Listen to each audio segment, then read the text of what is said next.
But you play a game I can't escape. I'm caught up in the middle. You're running through my head, and all the things we said. I wish I could forget you.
Hello, everybody, and welcome back to Babylon Smite League.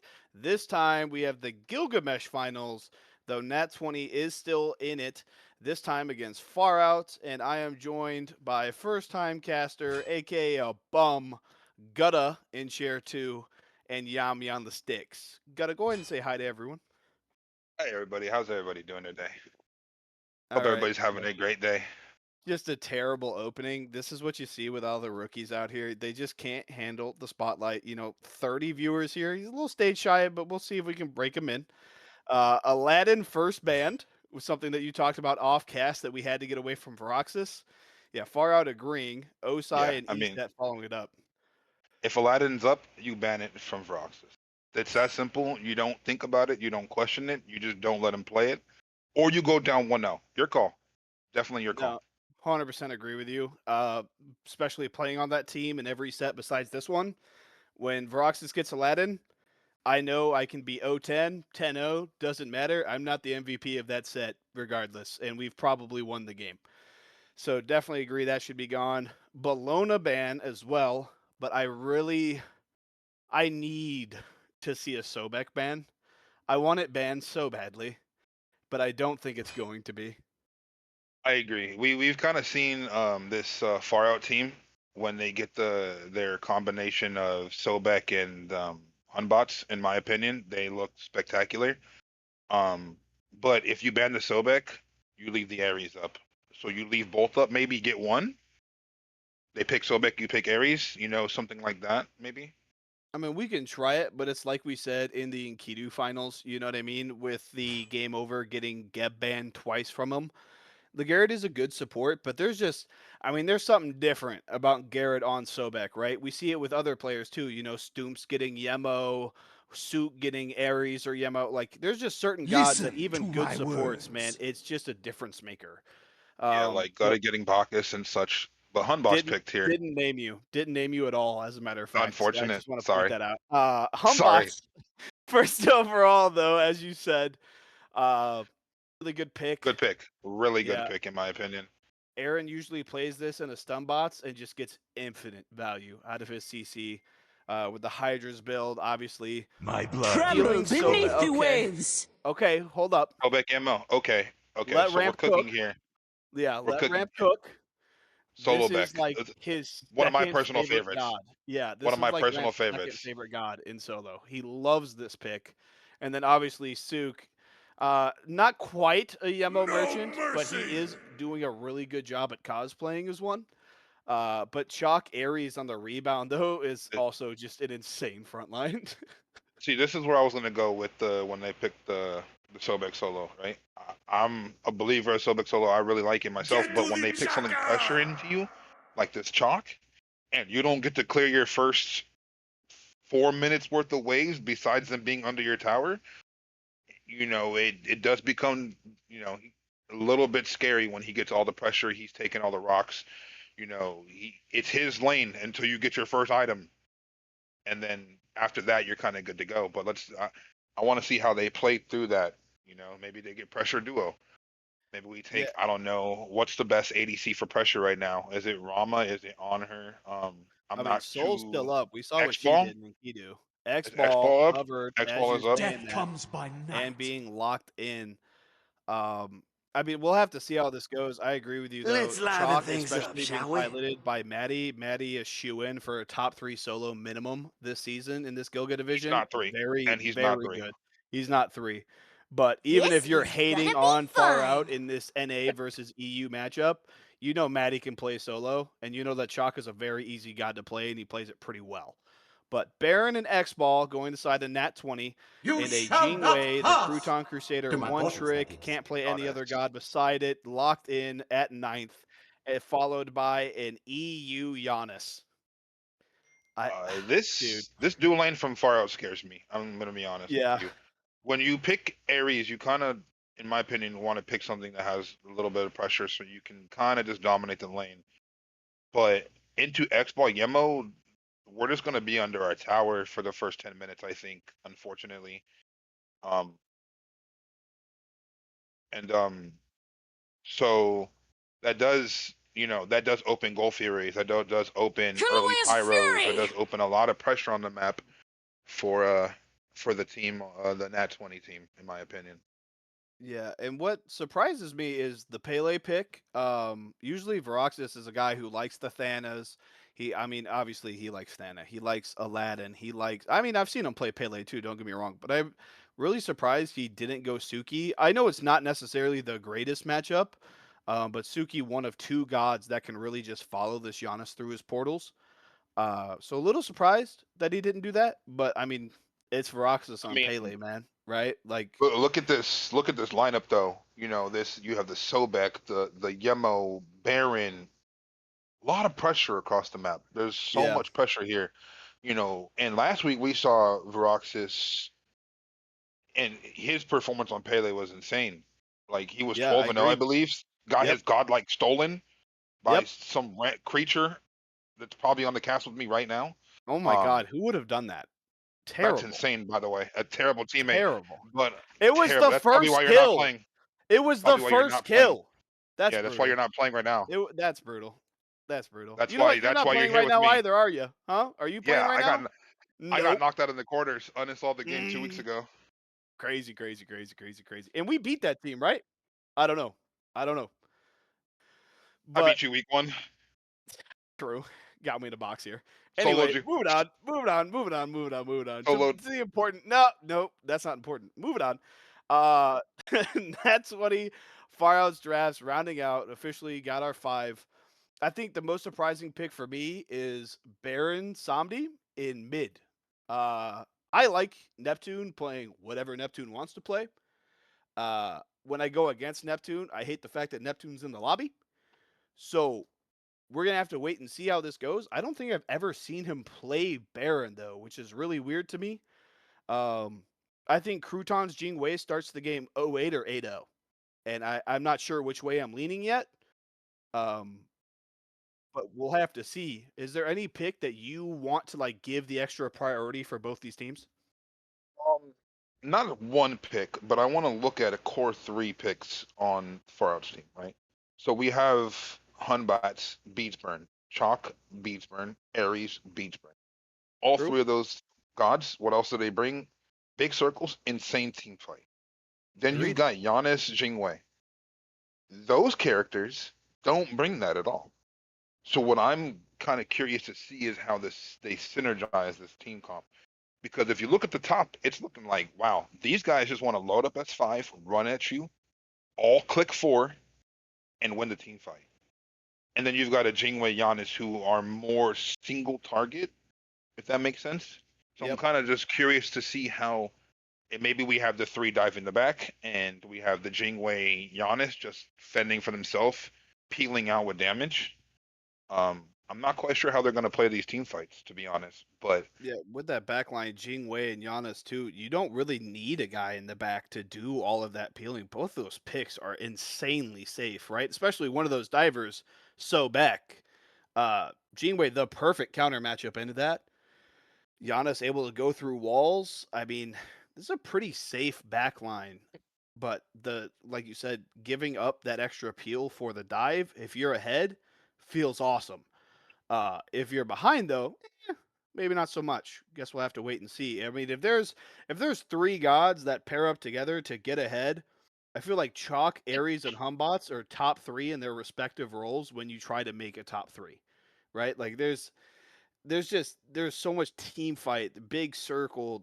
You just get a lot of util out of one of those, let alone all 3 of them. But we're loaded in now. See where all these different picks are going.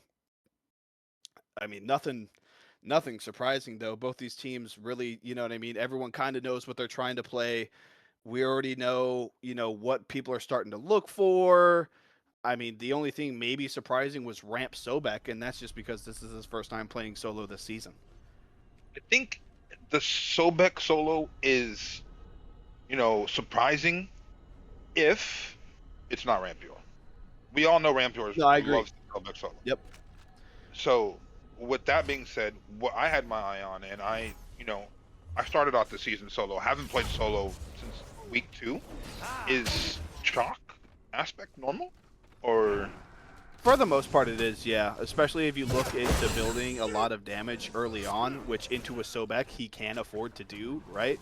Like Yeah. we saw 3 different Triton's Conches built today in in the Enkidu set on the same team. I'm not sure if Far will give us 3 of them, Don't but do Chalk that, by is the way, definitely chat. someone that could enjoy that for sure. As They, you on, can see, they Sobek only already stacked to has 2. out.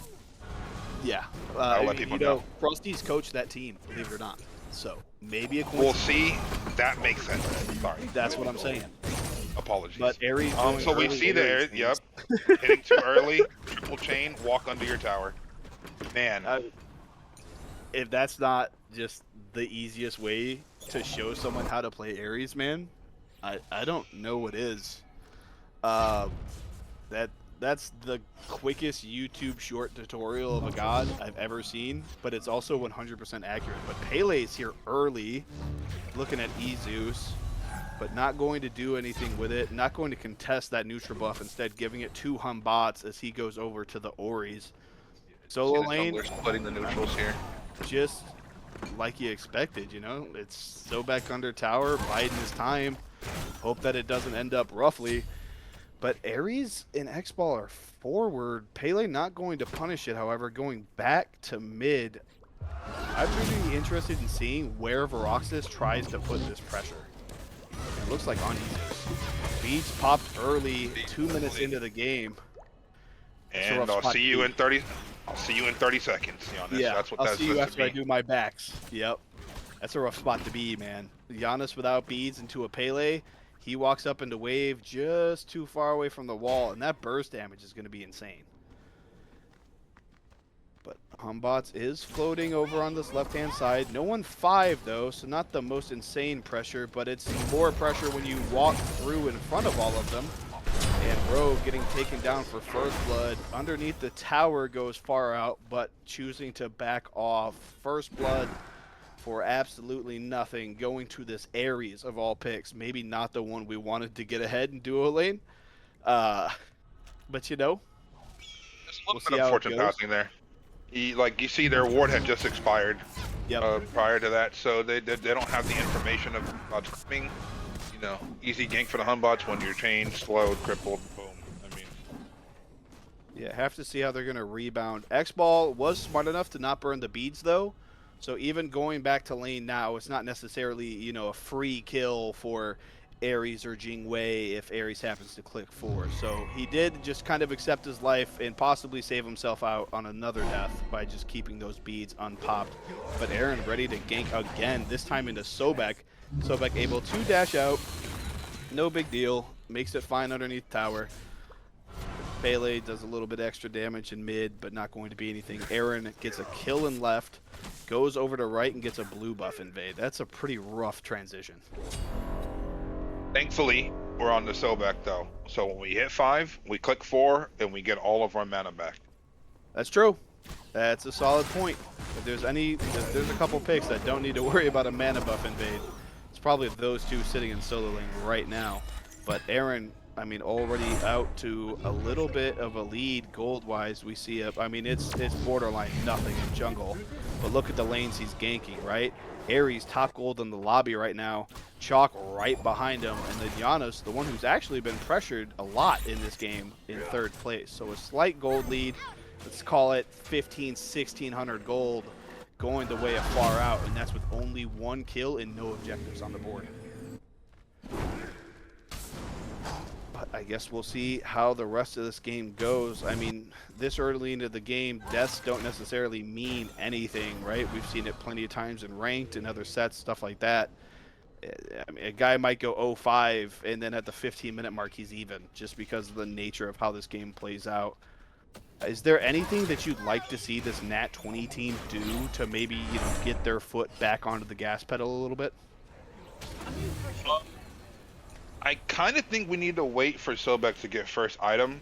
Down 2 levels right now. The gank pressure on in left isn't great either, right? We spoke about it earlier. If Yamoja finds a good 3 on this Jingwei, she kind of just presses 3 and dashes away. If Pele walks over and commits 2 and ult and tries to blow her up, she presses 4. So right now we're kind of just looking for get our farm, probably pressure this goal theory here. Once Sobek maybe backs for first item, maybe he could rotate over. Um, but Yeah, don't unfortunately have he a. doesn't have the Sunder. The Yeah, I Sunder's was just in about duo. to say. Doesn't have a whole lot of secure pressure with only this Yemo having Sunder, the other four going beads just because, Ares things. And only one shell on the side of far out, and it's actually this chalk. So both of these teams could create problems for each other. As we see Lagarrett getting stunned out, Yemo ult going to barely let him through. Ares trying to ult for the CC immunity, not going to be enough. Roxas able to clean up the kill off of his own ult. So we do see Ares pop Stampede, Ares pops ult, but we do have to commit Pele and Yemo ults and X-Ball ults for it. So we got the kill, but lost the ult battle, but it looks like Neptune possibly getting the solo kill. Izus, obviously thousands of hours on Giannis between Smite 1 and Smite 2, well-known Giannis player, able to just hover that ult on the wall knowing he's going to be sucked in. Humbots ulting on his gank, going to be not saved almost, but killed off by this Humbots. Rock trying to get the kill, and he does get it. Able to trade out the Giannis, and he is running for his tower for safety. So quick little 2-for-1. Rox is getting both kills there too, which is pretty huge. For ult and solo, which actually I think is. Oh, I think we just made a mistake here. Both relics as well. Ooh, good movement. Very good movement there. That was very good movement there from Rampure. Yeah, it was on purpose. It was on purpose for sure. On purpose for sure. No doubt in my mind. Roxas needs to be careful though. He's going to the jungle camp instead. No beats are here on Roxas. He eats a stun, he could die. He steals all the rocks though. Humbots, like you said, stun bots even, not going to pressure it. Just kind of gives it up, and now Nat 20 on those 2 rebound kills gets the mid objective, gets the fire rocks. No one dropping gold or anything yet. Let's not get crazy. But a little bit of time spent in the driver's seat right here for Nat 20 as they get those bounce back kills. I think one thing we failed to speak about before now is this middle objective. Ares ulting, Baron ulting as well. Stampede popped for the Ares, but Baron ult does connect. Ares not dead, now he dies. And Humbot's in the back. Voroxis is super low, but somehow still alive as the entire far out team tries to chase him down. He is Pele, he's got a little bit of speed, but those characters behind him have leaps and ranged abilities. Eventually hunted down by Aaron Freyer, going to be traded out. Not a shutdown, just 2-0-1. But still not a death that you want to take if your Voroxis there. Yeah, I mean, like, look, if you look at his relic up in 4 seconds, I don't know if it saves him there. But maybe he's able to beat earlier in the fight, save his health bar, get out that way. We do see Yemo one at Yambots, but Baron's just forced out. No follow-up. He almost got the solo kill himself, but just no one there to. Oh my god! He lived? We are seeing so many low health bars here. So many low health bars. But with the information, Far Out should go straight to Gold Fury? Yeah, I would imagine so. Yemo ult down, X-Ball ult down. We know Baron and Pele don't have ult. They get it back soon though. We don't have Sunder on our Ares though, so maybe that's our fear. They have Sunder, we don't. Well, we've got Giannis ult. No, we don't have Giannis ult. I lied. No, I can get that then. I can see it. But Voroxis is sprinting at the back line, or this duo line. Ares ult. Ares ult, Pele ult. I mean, he's getting a lot of damage, but this Ares just seems so tanky. Jing Wei ulting out over, getting some extra damage on the Pele. Humbot's coming into the fight now. Yeah, Humbot's coming around behind him, and now he's on this Pele. This Pele is super health. He's going to end up being hit, but not before Jing Wei. Jing Wei falling down. Oh, Pele's still being chased. It's still alive. We need to give Sukake credit there. He body blocked to perfection. Smite 2 mechanics. Smite 2 mechanics. That was insane. That was a very good play. The blink mid knock-up to close the distance and get the stun. I mean, very good play out of Aaron. If you guys were questioning whether Aaron had played enough Smite 2 or not, you don't learn that playing Smite 1. but Chalk has made the rotation over at the enemy team's purple buff, hits a 2-man ult onto this X-Ball and Sobek. Sobek trying to buy a little bit of space for his X-Ball, neither team going to end up with this gold. But as I say that, portal's in, Giannis ult's ulting in, not going to find X-Ball though, so ends up being an ult for nothing. Maybe the space they needed to create for Gold Fury, but Chalk's backing, so maybe not. Just a couple kills going both ways. It's still adding up to about a 3,000 gold lead for Far Out.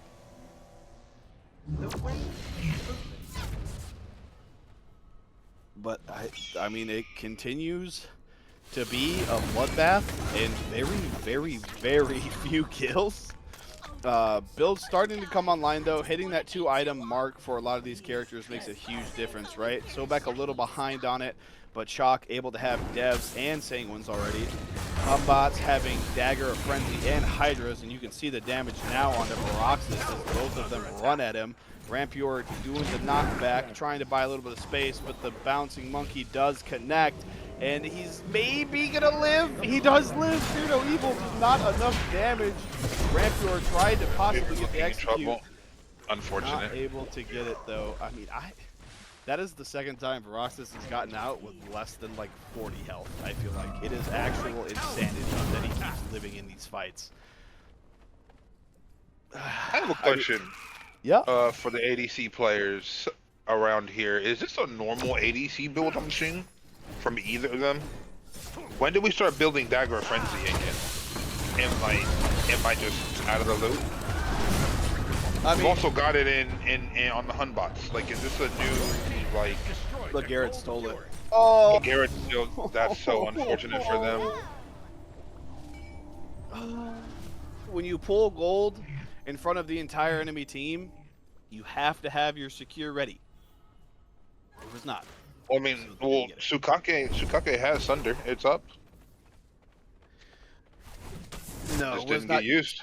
Yeah. Legarrette walking in as Ares, not checked, not zoned.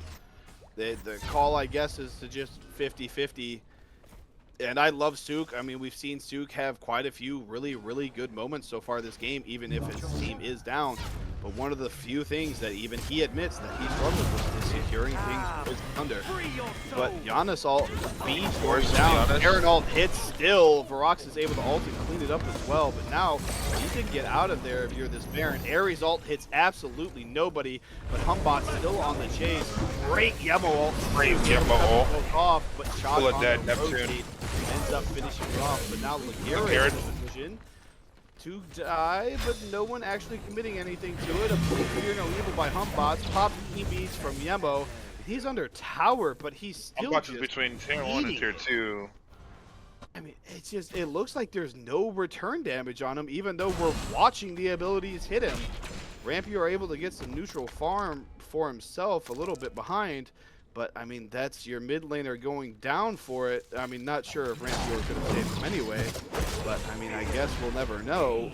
Baron is here now, getting the stun off of the 2. Chalk also there, chasing down this Sobek. So even though he was solo farming, he's not going to have the pressure.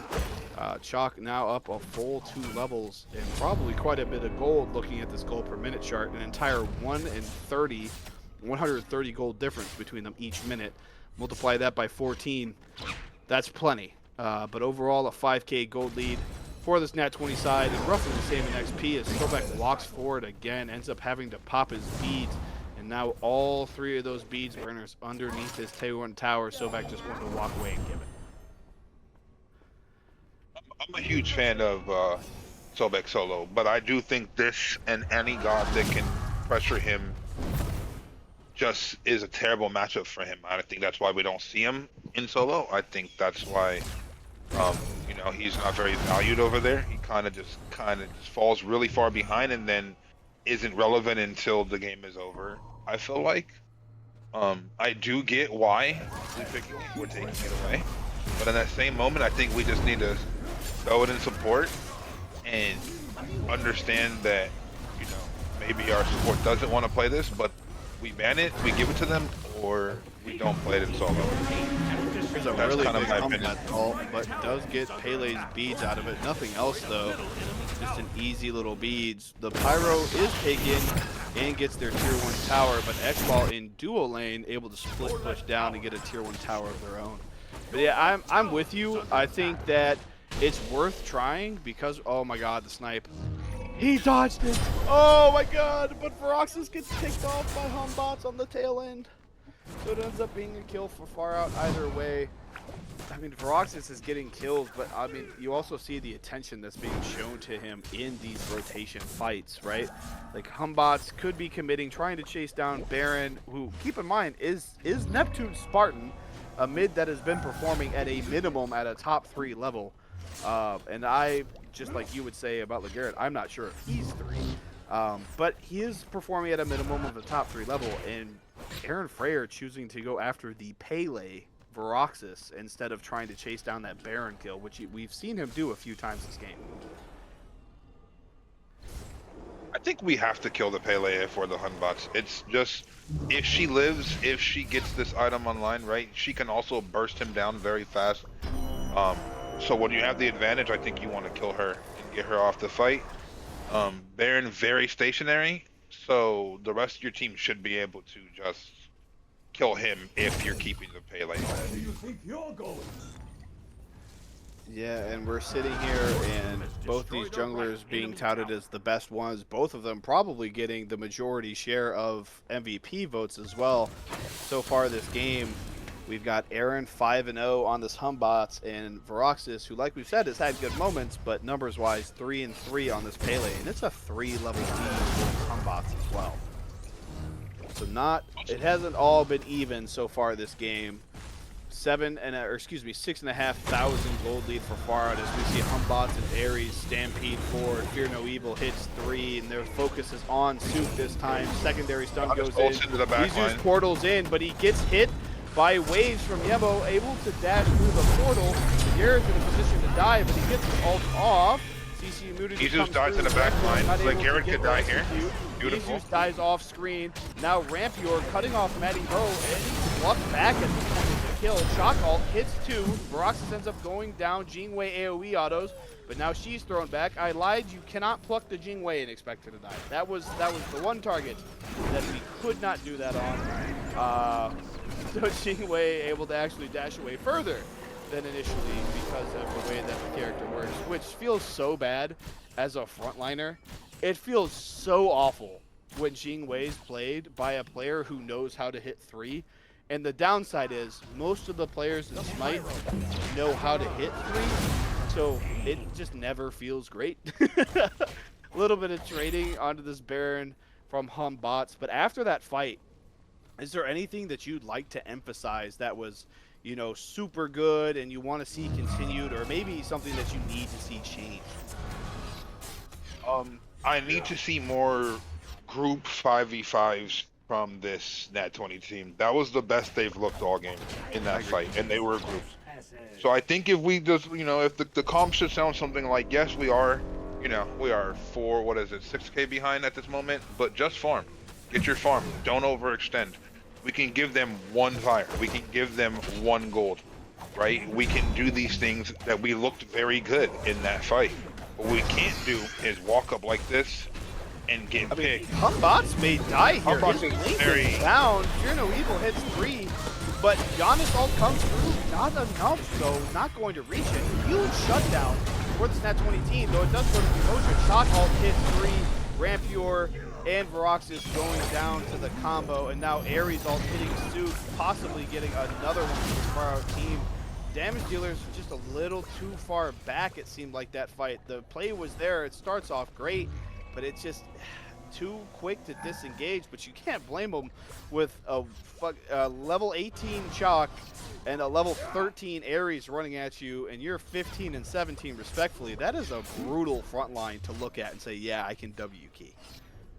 I think it just comes down to a little bit of disconnect, right? We get the pick onto the Hunbots, things are looking good. The comms are probably sounding like, you know, I think fight. Garrett's gone. Oh my god. Garrett should die alive. here. Unfortunate. We should not chase this. No, they're smart enough to get off of it. All right, I'm sorry to interrupt you. I thought LeGarrette had just walked into tower and gave himself away for free. You were saying? I thought he did too.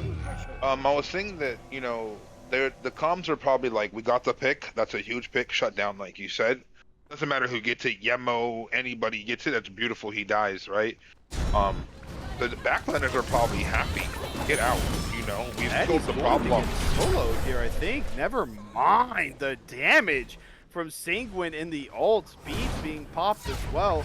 Now Rogue and Souk are on the chopping block. Rogue goes down in, I mean, maybe 3 autos. Souk quickly to fall afterward as Nat 20 can't stop it. Stampeding, trying to create some distance, but Jing Wei is able to just chase and chase. Baron ult being popped for Aegis on the back end. I mean, that's an unofficial deicide for this far out team. Rampior all the way in solo lane, not going to be anywhere near them if they decide to pull this Pyro and this Gold. And it looks like they're going to do both at the same time with only Ram and Souk tapped. This is a very good call out of them to split the LBJs here, right? Like, we know the only two who are up probably aren't contesting, so just get them both off the map. We can group and team fight after. Yeah, and I just, right after you said, hey, I need to see more 5v5 fights, we watched a 1v1 and then a 2v4, though granted, the 2v4 wasn't by choice, but just like you said, we had the one really good fight where everything was grouped up, kills going both ways. Could even make an argument that Nat 20 won it, considering that it looked like an even fight when they were behind. But then it's just a little bit of disconnect on the Humbot shutdown, followed into even more disconnect right there about the Gold Fury pit. That's just a rough 2-fight transition for a team that looked like they were about to start chipping away at this Gold League. Now Gold League doubled since that last fight from 6 to 12,000 in favor of this far out team. Nat 20 chose to do this thing that a good friend of mine used to call the Plat Train. And it's when you just one by one, just dive in and give your life away because you think you're going to be able to save somebody. I think that's their realization, and I think they're going to, choose to farm here now, which I don't think they're given much of choice. Only thing up is FG. Yeah, kind of surprised that Far Out isn't here to just pull it. Jing Wei all the way in left lane, even though they're level 20. But you can afford to do that if you're Jing Wei. Back, probably going to finish their starter, which they do, and now going to fly up through the jungle and pretty much make it all the way to Fire Giant even without the teleporter. Never mind, I lied. They wanted to wait there for an additional 10 seconds. It's Crouton Crusader, cut him some slack. These are the things that we grow to expect out of Crouton. But yeah, as I said, finish starter, grab 2 tier 1s, and he's at the Fire Giant pit. X-Ball backed at the same time, and he's walking out of Phoenix. It's a different. Giannis able to get out, but straight into a Yamoja. Walls go down. Giannis going to also get out. Just Giannis is the safe pick, man. And now Chalk, level 20, 2-0-5. Almost 5 items online, just running at the rest of this Nat 20 team. And I don't think there's a person on the board that can stop him. Sobek is in this fire pit. They paused the damage on it. Crouton, the only one inside of it, taking an additional poke, but now Ramp is unfortunately the only one around. Got them to drop fire and possibly getting out. Insanely good movement to make up for what was initially a very egregious positioning, but ends up getting caught by the Giannis portal, falls through the sky, and splat. Maddie is about 2/3 health, but like you said, undead on the Chalk. It's just too big. Neptune trying to save himself, but if you're not below Phoenix with 2 teammates beside you, I'm not sure if you can win that fight, not going his way even before the Humbots got there. So now 2 dead for Nat 20, and Far Out once again turns their attention to this fire-sided jungle. Yeah, Baron, probably not the god I want to kill Chalk, even if he's ahead. Definitely not the god I want to kill the Chalk from behind. Yeah, and we see Voroxis is adopting a little bit of a flank angle here. He's made some crazy plays like this before. I'm not sure how much of an opportunity he has, though, into these guys. Humbots is circling around behind him. He's in, and Souk ends up stealing it with a Sunder, making up for that Gold Fury earlier. Voroxis is going to die. Just leave him. Get out, please. You just stole fire. All right. We've done it. Souk. Fresh air from the breath of fresh air from this team for a little while. Yeah. Now the goal is don't die. Oh. Oh no. Oh, good damage. Oh no. It's just more missing, man. Crouton I was ends up gonna taking say- Rogue off screen, now chasing down Baron on Neptune. Or excuse me, Neptune on Baron. Ares all being popped. Ramp able to get Crouton dead, so now a 1-for-1 on these ADCs. Far Out does have Dagger, but Nat 20 does have Fire. I think you take your win, though. Yeah, they're letting them get out of there. I mean, a 12K lead down to a 9K lead now, so you'll take it. Everything like that's a W. And that was a shutdown on Crouton, who got the death a little bit early in that duel lane. So shutdown going to ramp, help him try to get back into this game. I mean, you can only hit level 21, so only a 1 level lead for this chalk. But looking at the player damage, man, I mean, ADC's close, support's close, and it's just that's pretty much the rest that's close. 15K differential in solo.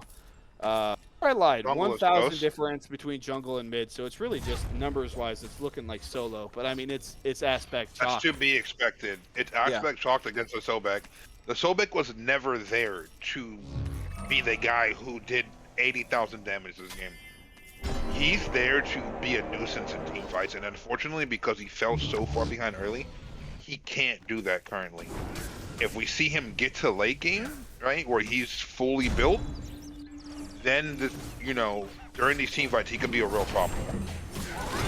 Nat 20 choosing to turtle up beneath these tier 2 towers, get their own buffs and back camps as Far Out drops this gold fury, so this gold lead is going to go back up to roughly 12,000. But with the Fire Giant steal, able to extend this game just slightly further, right? Both of these teams have made mistakes before and lost games. I'm not sure if anyone tuned into Aaron Freyer's stream for their semis. But we did see them lose a game because they walked into Titan Room 4 times and just never looked at the Titan. So maybe Net 20 can, suffer from similar success. No, I don't think so. Crouton I has don't them think extra you'll allow locked that in. to happen again, though. Yeah, Crouton will just hit 2 on Jing Wei and probably solo the Titan at this point. Fully stacked Rage, Dagger of Frenzy, Deathbringer, Titan's Bane, and a Hydra's, which is not something you commonly see, but like, okay, fair. I think that's Janeway specific. Yeah. Like, Yeah. don't build I mean, that. Don't build that on your numbers. Hui's. Don't build that on your Ramas. And that's the numbers that I'm talking about right there, bro. Put down. Rogue found out Crouton- real quick that we do not want to throw pause with the Janeway. Those days are over. You had your chance from minute 1 to 15. This is Jingwei's time to shine. Yeah, Jing Wei just one of those gods that whether it's ahead or behind, once they get to a certain point in their build, man, the numbers just add up. Vulcan, a very similar god. This time, however, Jing Wei is very much ahead. Yeah. Okay, so we plucked him and he dashed. Value. But Brox is here. Jing Wei ult goes Jingwei down. ult. He went Oh, up he's lane. dead. He's dead. He's He's got dead. to die. He has has to to die. die. Oh, Nom, nom, nom. okay. Eat this guy. Beautiful. Ramp kill onto Crouton, stalls out this push so hard. Rogue up in 4 seconds. They're gonna be as 5. They do end up. Can we look to engage here off a pluck? We can, I think. It looks like we can. Manny will push to the back, but I mean, he beat Pop, but not enough to reach the back line. I lied. We Down pluck on every. fourth we- more on it. We pluck anybody that's not named. Oh! I think we plucked anybody that is not named Chalk. Unfortunately, we plucked the one guy who presses forward, kills our backline by himself. The team beats Unfortunate. were I Pop, see the effort. I see the vision though, because Your team is as a Sobek player, I'm thinking here we kill off my pluck here too. I don't know if I pluck the Chalk. I don't know if I do. I've been known to do things like that though, so I'm not gonna sit here and Definitely say done that to me I've before. never made that mistake. Yeah. I've definitely plucked, the Cerberus into my backline before. That's You have, we're not talking about me right now. I'm not playing. Okay. But I see the vision though. I definitely see the vision. Because it is a kill. Good idea to engage. Wrong target to do it on. Very, very wrong. TVs were popped, but because of the way that they were oriented, the backline never got hit with it. Rogue, Roxas, and Neptune all stayed silent. Destroyed the The only people who actually had team beats go off on them were Ramp and Sooth. Which, if there's ever a time to plug Chalk, man, it can't be under those circumstances. That's just a brutal transition. Team beats popped on time is not close enough as a team. Close enough to all get hit by Chalk ult, but not close enough for team beats to hit everyone. As another thing, I do think if he's not plugged in there, our backline is more spread out and ready. Aaron secures. Somewhat of a fight. I mean, Ramp's going to go down. Roxas. He got dagger. He got dagger. I mean, that's a huge pull, but the team's just so far ahead now. 21,000 gold lead in favor of this far out team. All three Phoenixes down. Voroxis is running. Ezeus is chasing, not going to let him get his back off. And the chase continues. Giannis did lose him.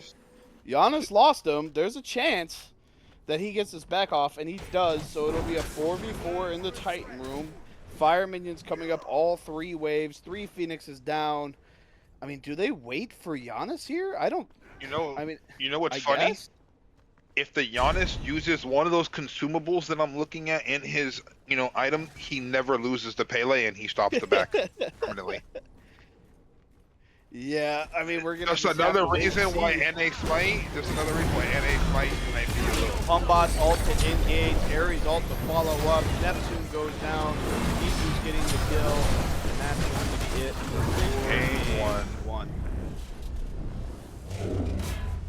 We saw flashes, man. We definitely saw flashes that if we're not down 15K, we can win it. But if we're down 15K, these flashes mean nothing, unfortunately.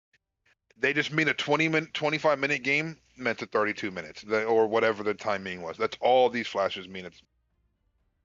Yeah, I do think that we saw good enough flashes to understand that, yes, far out game one, this could go 5.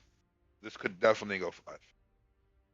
But we'll have to wait and see who is on what starting lineup and who is going to be casting us as we wait to get into game 2.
too. I still think of you.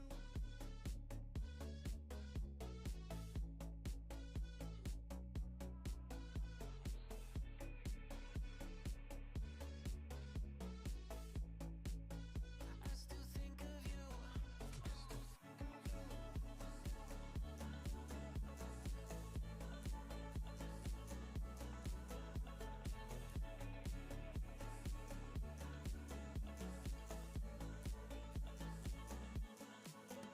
Roller coaster feeling, seasons change, let it go. I forget the reason, baby, did we ever know?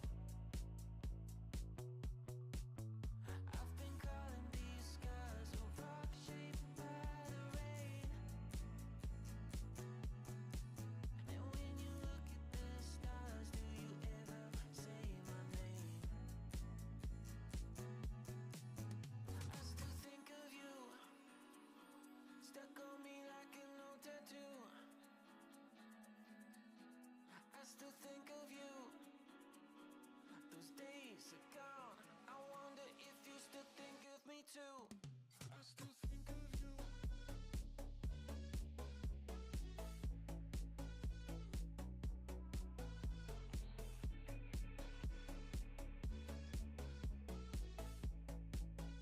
I still think of you.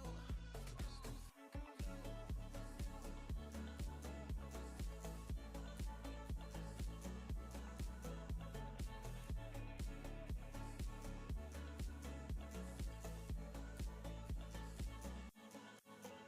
I still think of you, stuck on me like an old tattoo. I still think of you, those days are gone. I wonder if you still think of me too.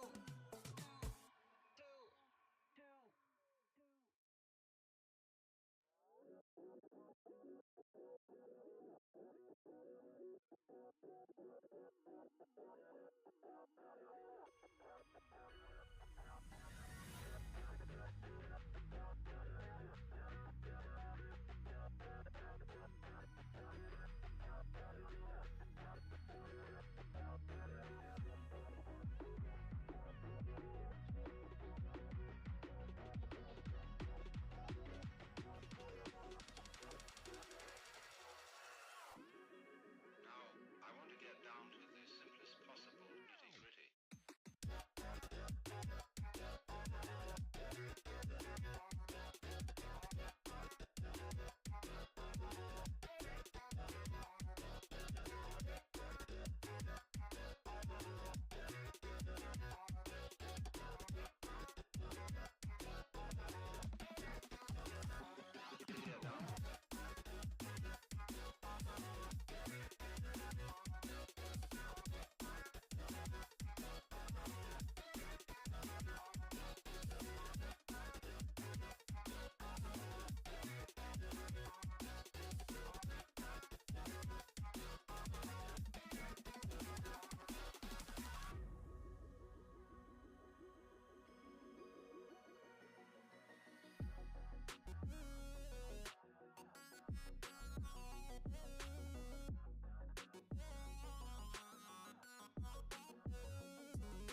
Hello and welcome everybody to game number 2 of the Gilgamesh finals between Nat 20 and Far Out. Far Out have taken game number 1 as we get prepared into the picks and bans for number 2. And I am not with Airborne, I am with Gutta. Gutta, how are you doing? I'm doing great today. I'm excited to see how the rest of this series plays out. Yeah, that first game, granted I was in it, so I might be a little biased. I think there was definitely a chance there. Definitely some of the problem points being this chalk, Ezus on the Giannis and mid hit a couple of good things. And Aaron Fur, he got the Hun bats and did very well on it. So the Giannis getting first banned by Nat 20, unsurprising. This is kind of a signature pick out of Ezus. The Hunbats banned, unsurprising. The jungler for 4 out did quite a good job on it last game. The Aladdin being banned, unsurprising, into Vrox's big Aladdin enjoyer. Agni, another ban, can flex it into ADC and mid here. Gutta, what are you thinking about these bans and maybe how they've switched up a little bit into game 2? I enjoy watching what Nat 20 is doing with their bans here. They said you're not playing these things. You're not going to play them at all. We'll take first pick and we'll take what you leave up. I think this is great. And the chalk ban being locked in. So Nat 20 very clearly having a game plan here. They identified the 3 problem points, and having been in that game, I can tell you from in my opinion, those were the problem points. And so now we are banning them. We are starting fresh as the Osiris doesn't is stand the a third ban, chance. and ESET gets locked in for Nat 20. Vroxus known to play this. Sook likely willing to play it, and Neptune likely willing to play it as well. Great flex and top pick for the side of Nat 20 here. What do you think about the E-set? I think it's a great topic. Like you said, this flexes into 3 roles, and I'm sure if you really wanted to, it could probably play solo too. But let's see how they kind of counteract. cold. We kind of expected to see the Sobek here. You have to pick it if you want it out of the Garrett. And then I'm expecting for this Odin to be the jungle.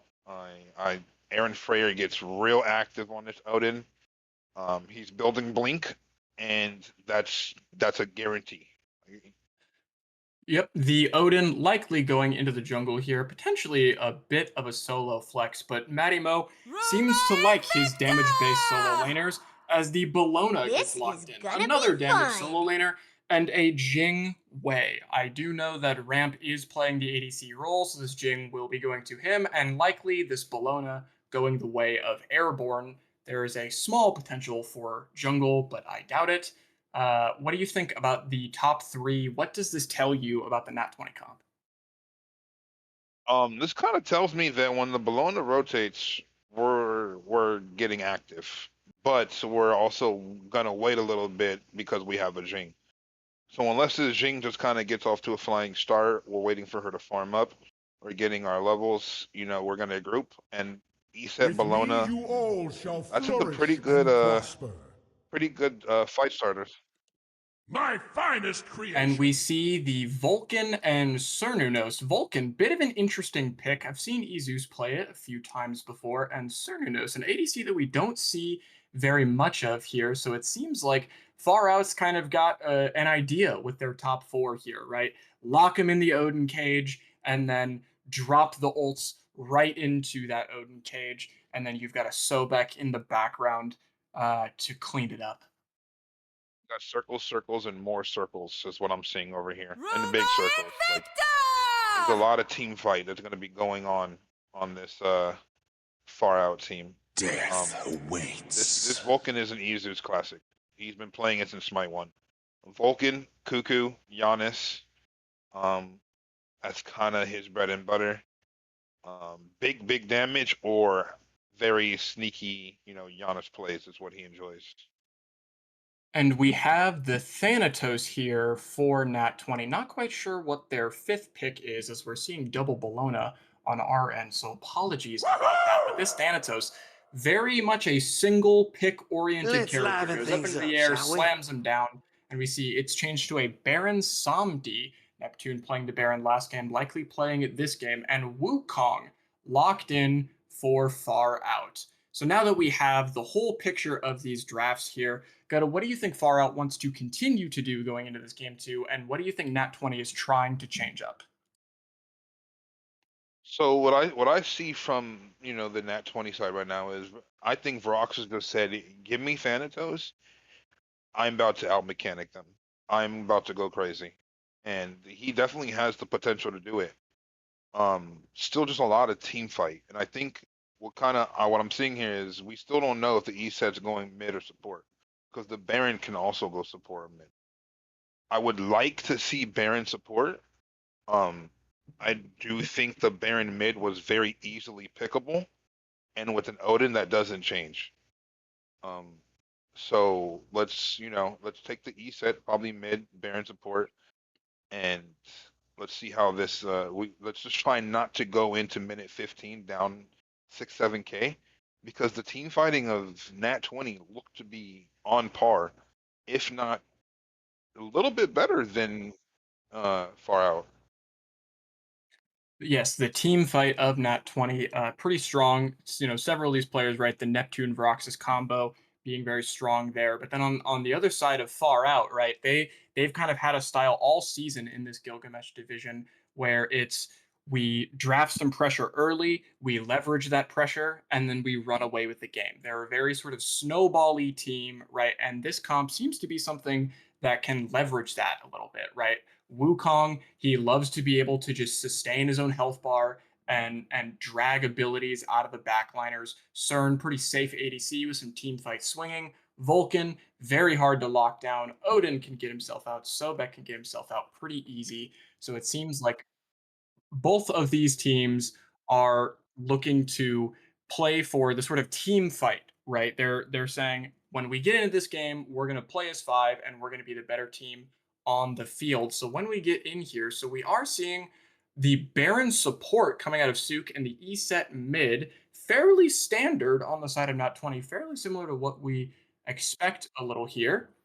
Uh, there we go. So we have, yes, so Ramp did switch up from me in the ADC role. I am no longer in this set. I am not doing both, if you will. And as we are getting into the game here, we see this E set getting a lot of clear on this Vulcan. Unsurprising E set. Very strong character right now. Gutta, what are you thinking about this early game now that we see where all these picks are going? I'm just very happy that they decided not to put the Baron back in mid.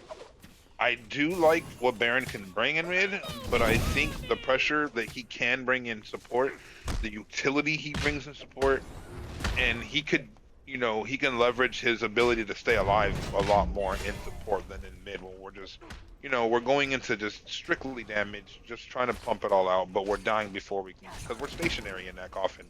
So it's very rough. I'm glad they did this.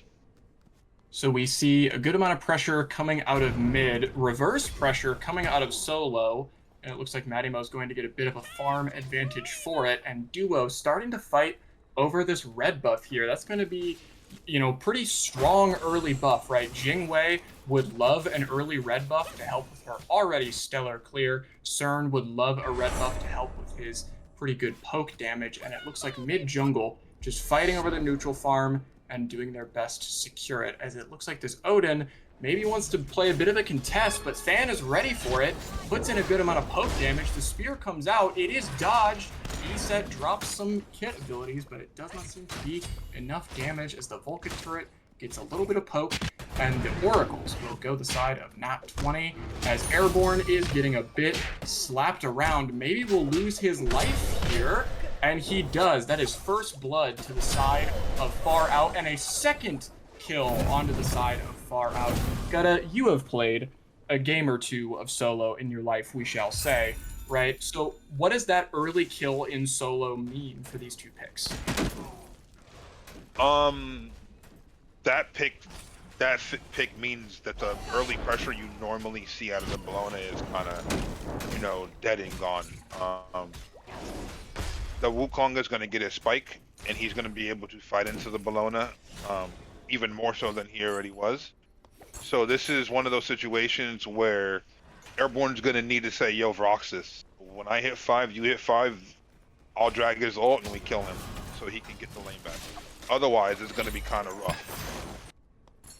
So now we see duo lane definitely also has their pressure. Unsurprising getting that kill. Airborne trying to clear this wave, getting in a little bit of trouble, backing up before the Odin gets here, but the blink and the jump goes down, as well as the shield. Matimo taking some tower shots, and Airborne escaping with his life, as Vroxus is hovering to the right side of the jungle, but just wants to get his farm as Ramp jumps away, make sure that he can stay safe and stay on this scaling Jingwei pick. That looks like a little bit of fighting coming out of the Sun Wukong as well. The ult coming down. Good rotation coming out of the side of Nat 20. They are 3 strong. And it looks like the blue buff will be Nat 20's choice as Far Out falls back. And we see here, there's no Sunder on the side of this Wukong as the purple buff is claimed by Far Out. They do get away with it, and the side of Nat 20 is safe. And it looks like Neptune is soloed in the mid lane, but there's no Sunder on this Wukong here, Gutta, right? What is sort of the role of the Sunder for the solo laner, and when you forego that for this Aegis pick, what do you gain out of it? You gain the survivability because you assume that the Thanatos is going to visit you early and often. So I do think that the Aegis pick is a very, like, a standard pick in this situation into almost any execute, because your Sobek in this comp is the one who wants it, right? He can go into the Lurking in the Waters. He can Thunder from the ult. So that's probably the reasoning behind the entire situation, if I had to guess, without being in their comp, obviously. And then on the side of Nat 20 as well, talking about our Sunder, we don't have a Sunder. We instead have a shell out of both the solo and the supports. They're definitely wanting to look at this Odin. They definitely don't want to get caged. Unsurprising, this does give this Jingwei and this E-set lots and lots of safety. Both characters that can peel themselves out of fights pretty well. But with the addition of those 2 shells, it'll be even easier as Neptune gets jumped on in mid. The cage goes down, as well as the E-set ult. Poke damage coming out from the Vulcan. Neptune is on 1 HP, gets the heal proc off of the ult. Matimo and Izus trying to land an auto, but Vroxus comes in. The meatball does connect and takes out Neptune in mid. Vroxus up into the air, jumps back down, and Odin jumps out of the way, does not get executed as Izus gets another kill, double kill for this Vulcan out of the mid lane. Now on a 3-0 shutdown as Airborne ups down the Wukong. The Aegis is popped, Airborne pops the shell, he's low, dies, but he trades his life due to the minions, and it looks like Wukong did not consume his ult timer for that. And so now, the early game, I think, has kind of settled in here. I think it's clear that Far Out has won it if we look at the gold lead, if we look at the kill lead. So what does Nat 20 need to do to get back into this game? I think Nat 20 needs to stop taking these little skirmishes, right? Their team it's a team fight team. They don't really want to be sitting here taking these 2v2s. Unless the E-set is involved with the Thanatos, I think we just kind of, farm up. If they go to a Gold Fury, we have E-set ult to attempt, a steal or a confirm or whatever it is. We just need to farm up. We've seen this team last game just win team fights. When I say win, go even, but they're down 10k. We've seen them do it last game. They can do it. And they've already started this game off so much better, only down 2k, as opposed to, 6k than it was at this time last. And it looks like there's a gank happening over in solo, and another gank happening over in duo, and it looks like Baron will potentially lose his life. The coffin does save him, as well as the heals. Barely gets out with his life. Jingwei taking a little bit of damage to save the life of his ADC there, and it looks like the Baron ult is popped with it, but Neptune drops in mid, as well as beads being popped from Vroxus, and he's trying to run away, trying to get a little bit of extra XP as Sun Wukong rotates down, but Bellona rotates up, chasing this Vulcan a little bit. And it seems like there was another kill on the side of the far out duo lane as San hits one ability, whiffs another, and does get killed over down by this blue buff. Gutta, what are you thinking about the pace of this game? Who needs to slow it down and who needs to speed it up? I need Nat 20 to slow it down. I need Far Up to just hit the gas pedal, keep going. But Rogue, I didn't realize I signed up to cast the Smite Arena League today finals. 11 kills in 8.5 minutes. We are brawling. This is actually a very high pace. I was not ready for this.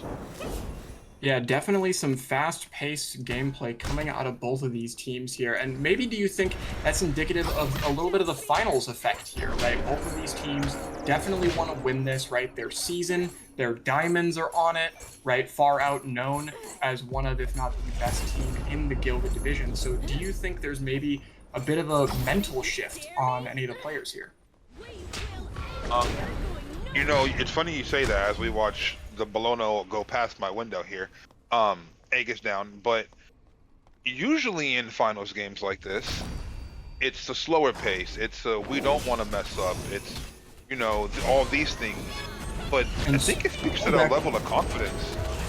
Getting caught a little bit out of position here, drops into the ult. The Baron ult dropped on top of it. A Vulcan ult as well. The Thanatos comes in the Jingwei rotation. They do get a kill onto the Sobek, but lose the life of the Thanatos for it. As the CERN has rotated in, two of them get polymorphed, but it seems like Nat 20 want to get their pick and they want to go home. So, as I was talking about the Smite Arena League that we were currently watching, Far Out is just casually at our back camps near our speed buff at 10 minutes. If that doesn't, but at least we see a good punishment, right? Goes 1 for 1. Roxas gets a kill. It's kind of like one of those, you see one go in the hoop, and all of a sudden maybe he snowballs this game. So we're just gonna have to see.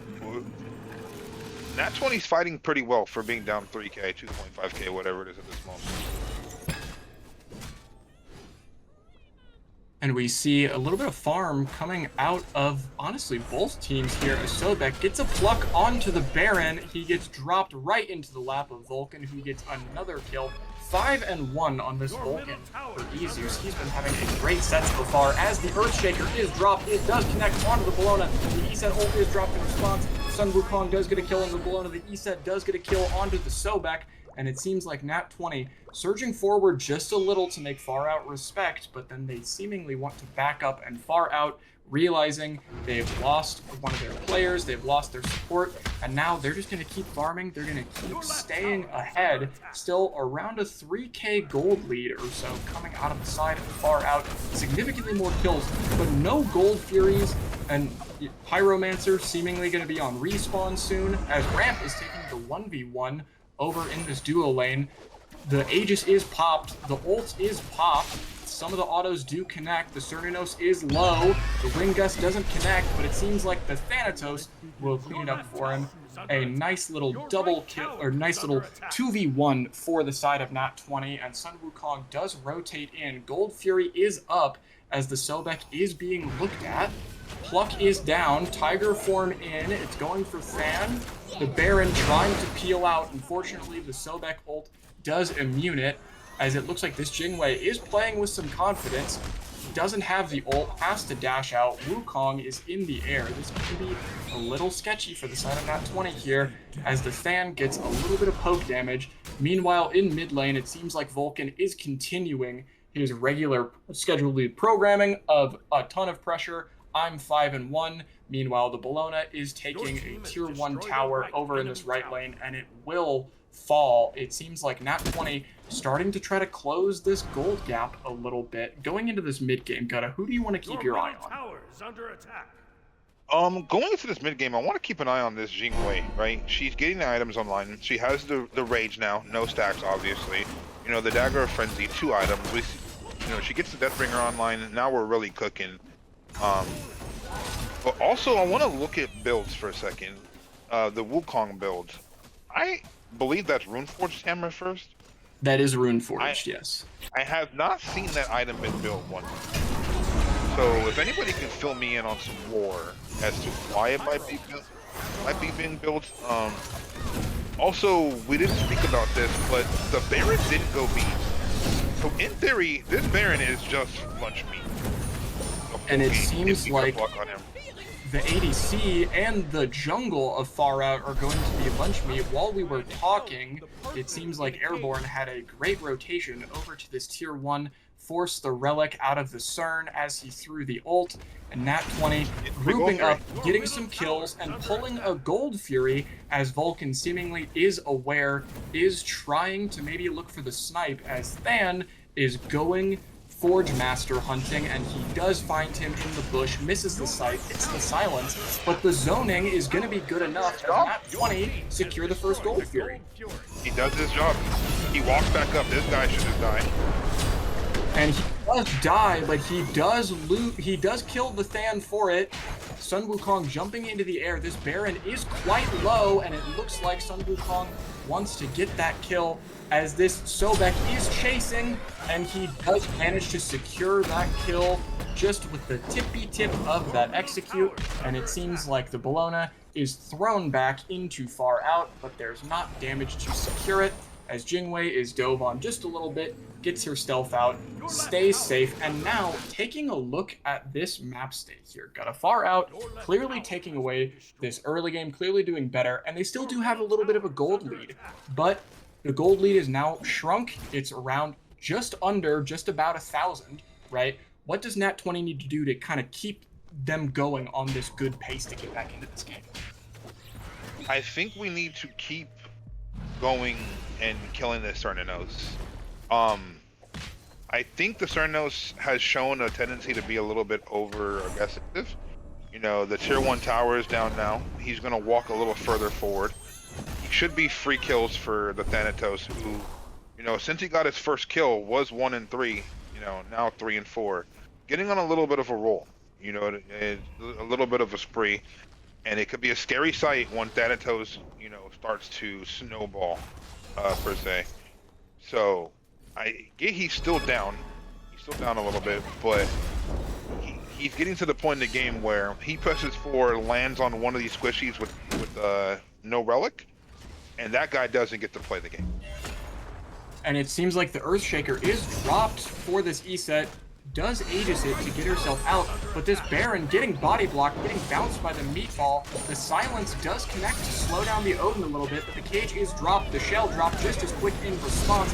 Baron jumps up into the coffin to try to buy himself some time, but the execute goes through that damage. Than is up in the air, reverse executes this Sobek, and it looks like Nat 20 going right back to farming. And taking a look at the status of this game, it seems like Nat 20 starting to fight back into this a little bit as Airborne is fighting this Sun Wukong. Matimo trying to get out, gets jumped on, the Aegis is popped, but he does escape with his life as the ritual does open up, and Neptune being pressured out onto this E-set. The Earthshaker from Izus does come out, it doesn't hit anything. The silence is connecting as the Than comes up, is looking at this immobile mage like it's lunch meat, but does get bounced, does get some poke damage, trying to follow up with it as the jungle and the ADC rotate in from Far Out and Nat 20 respectively, and the kill on Vulcan is good as Nat 20 looks to take the ritual.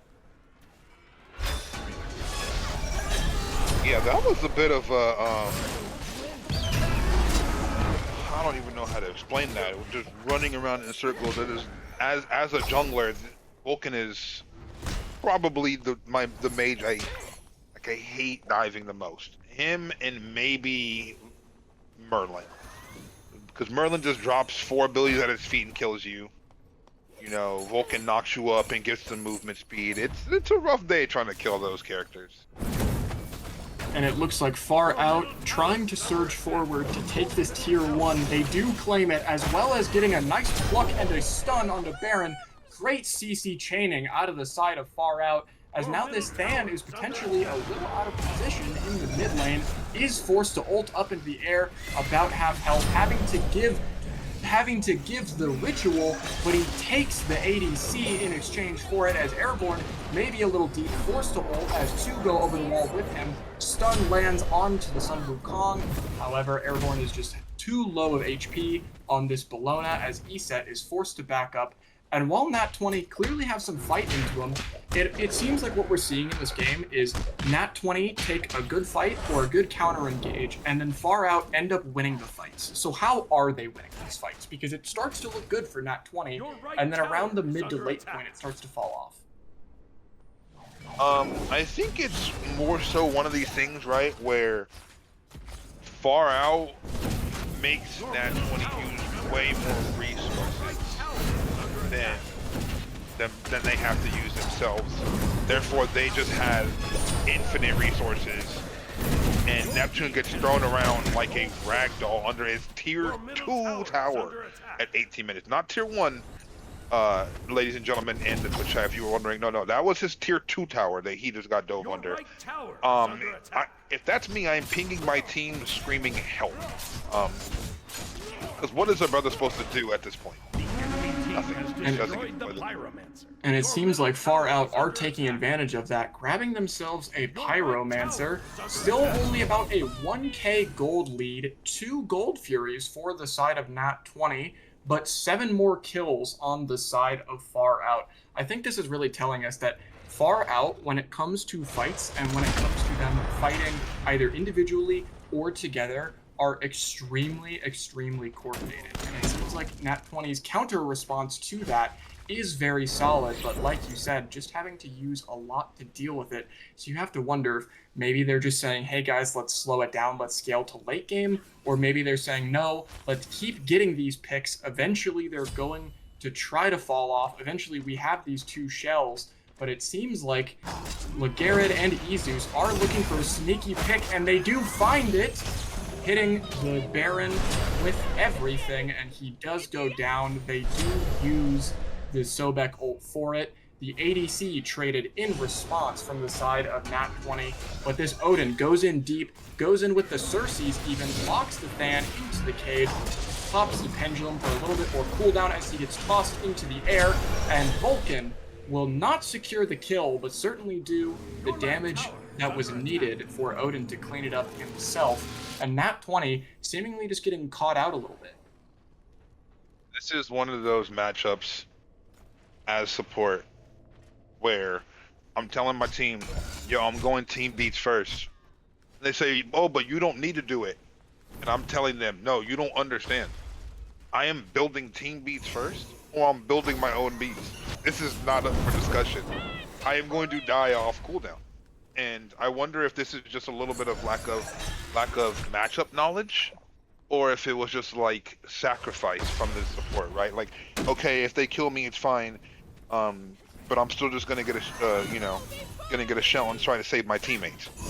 And I can tell you, being on this roster and playing with Sook quite a bit, it likely was that sacrifice play, saying, hey guys, I will get picked so long as my 4 other teammates do get out. That's just sort of his play style, I think, when it comes to support.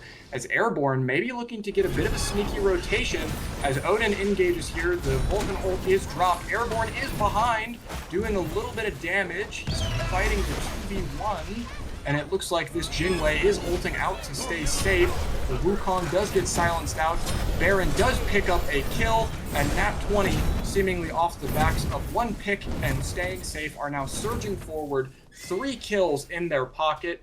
Than on the chase. Fire Giant is up. Pyro up soon. CERN taking a back was in that left side duo lane, and Nat20 are eyeing this Fire Giant. This is definitely, I feel like, a very, doable thing. We have a Jingwei with crit. Thanatos does good damage to this. If they show up, we drop and fight. It's that simple for me. We also do have ESET ult, so we do have ESET ult. So this should just be, semi-free secure here for them. And there we go. Easy. We shouldn't is get too secured here. as We well got as our back up. Boom. ADC is getting picked here, and the Odin cage is dropped. It looks like Pyro is up, but Nat20 choosing to drop this tier 1 mid tower first. I think that's very reasonable play. And the gold spree afterwards, I Pyro, believe. and they're going to gold instead of this pyro. Do you like the gold play, or would you rather prefer the pyro? What are your thoughts on the third I gold do fury like- buff versus pyro? I do like the gold. I do like the gold. We get the third gold fury buff. We get the the ancient fury spawning now, and because we've had pressure on this entire game, we do have the ult. We do have the it's 50-50 secure, right? The Ishit should win it, but Volcanol is still just Volcanol. Now the ancient fury, and they don't even get the pyro. This is beautiful. It's beautiful. And a 3-man Earthshaker does do some damage to the health bars of Nat 20 here. The dagger is on this Jingwei, as Pluck is pulled onto Bologna, but it seems like it was off the mark a little bit, but the CC sure isn't, as Airborne almost locked down, but the Reset Silence does buy him a little bit of time as the E-Sensor is dropped in response, and Sobek being picked off early as Than is in the air, surging forward, trying to dive this backline. The silence is good, the Aegis is popped, Baron is up in the coffin, looking for anybody he can get, and it seems like Airborne doing his thing as a solo laner, running at them a bunch as Nat 20 pull this Pyromancer. And now Gutta, I think definitively, even though the kill board doesn't show it, Nat 20 is in the driver's seat here. So what does Far Out need to do to get themselves back? Okay, so Far Out needs to do the same thing that we were talking about Nat 20 doing. Need to slow it down. We still have a Volcanol. We still have an Odinol. None of these fights are, unwinnable. We have the tools to do it. We need to get strong. We need to group as 5, and we need to take a 5v5 team fight when we're strong. No more of this running at objectives. No more of this, running in 1-by-1, taking 2v2s. Our lead is gone. The time to show, to out-mechanic them is done. It's time to group. It's time to take a 5v5. That's how I feel about the game state. We should be playing for our level 20s, where we can get them. C-Rampy already has it. But on the other, end of the stick, what do you think that Far Out should be doing here? Or not 20, excuse me.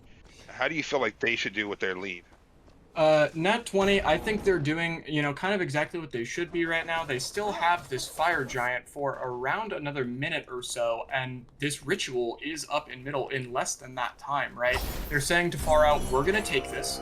We're going to get this Nuwa ult combined with the sort of stampede effect that we see out of this ritual.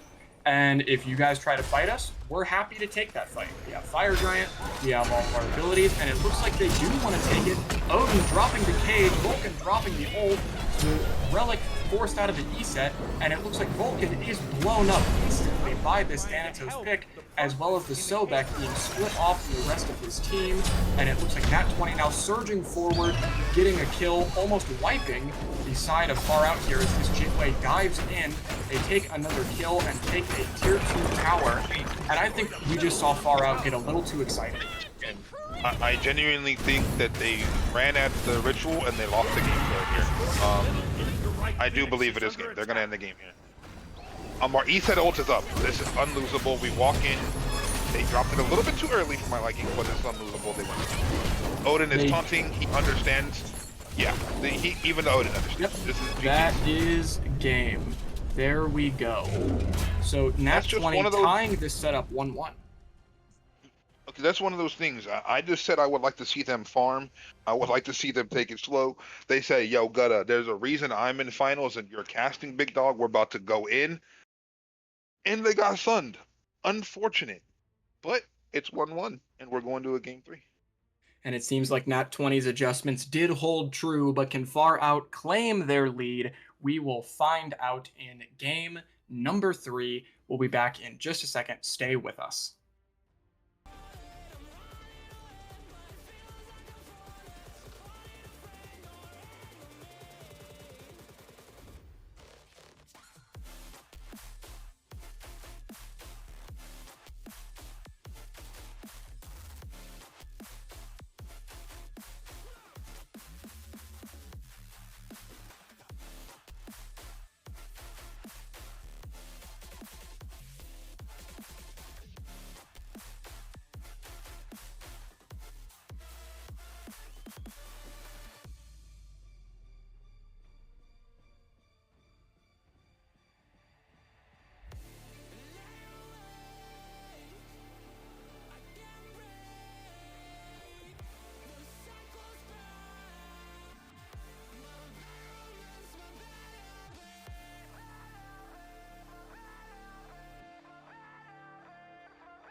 All right, welcome back, everybody, for game number 3. Sorry it took a little longer than usual. There were a little bit of delays on some of the teams, but that's all right. Life happens sometimes.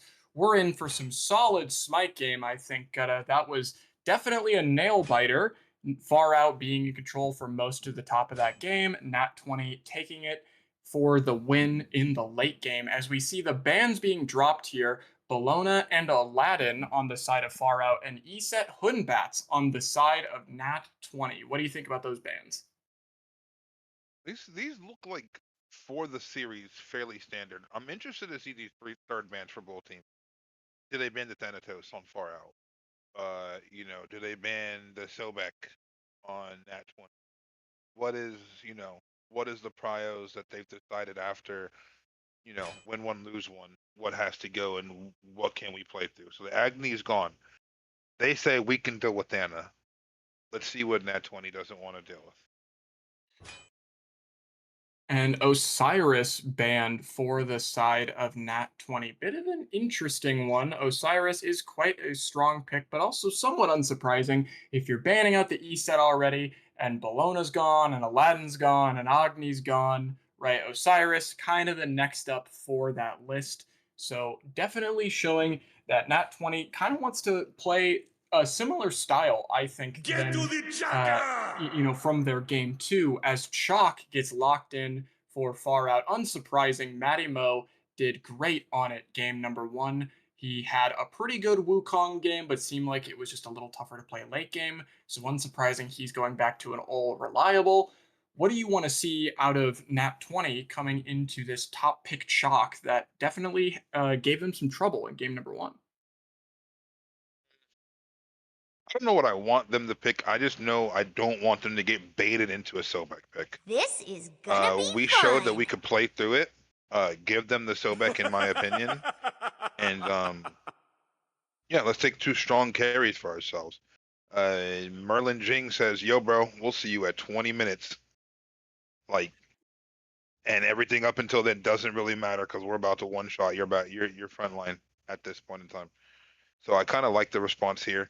Chalk goes in, Merlin Jing, flicker out, use your 3, and then if he still dives you, you can kill him because he's too deep. I like this response. Yep, Jingwei Merlin being locked in for the side of Nat 22. Late game scalers. Ramp played pretty well on the Jingwei last game. Neptune just playing their whole reliable big circle mage, fairly safe. Fenrir being locked in for Far Out. And it looks like an Ares hover that will be locked in for the Far Outside. I almost certainly think that this Fenrir is going into the jungle, and then this Ares will obviously be going into the support on account of the chalk. So this top 3, right? This has a certain style to it. It is lock somebody down. It is not let them play the game and kill them for it. So what do you want to see out of the back line and the last 2 picks out of this Far Out squad? So for the rest of this Far Out squad, I want to see some safe picks. Kind of sucks I took the Jingwei, right? That's a super safe pick that you would want. And it seems like we're having a little bit of technical difficulties. There was a timeout as we get word from production. Shout out production. They're always working super hard. So it looks like we will have to remake a little bit of this lobby. So just give us just a minute and we will be right with you.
Welcome back. Sorry about some technical difficulties once again there, but it seems like we will be getting back underway. And we saw, so our bans and our draft still remaining the same here, and it looks like the Athena and the Mulan hovered here for Nat 20. What do you think about those two picks, Gutta? I think those two picks kind of suit this draft fairly well. A lot of lockdown. You know, this person gets taunted, this person gets sashed by Mulan, and they're dead because the backline should be hitting those people. So I like this lockdown they have. It's very quick. It's very, we're gonna kill this one person, and it's kind of like if Sobek presses 3 on my backline, you know, Sukake presses his taunt button, and you know the tides can be turned very Your quickly with chances the to amount of win the damage that fight Merlin have can just dump at his diminished. feet. Wisdom shall And be this my Mulan shield. and this Athena will get, in fact, locked in here. So seemingly only probably a jungle pick if I had to bet on it, I guess. Which, speaking of betting, everybody should bet.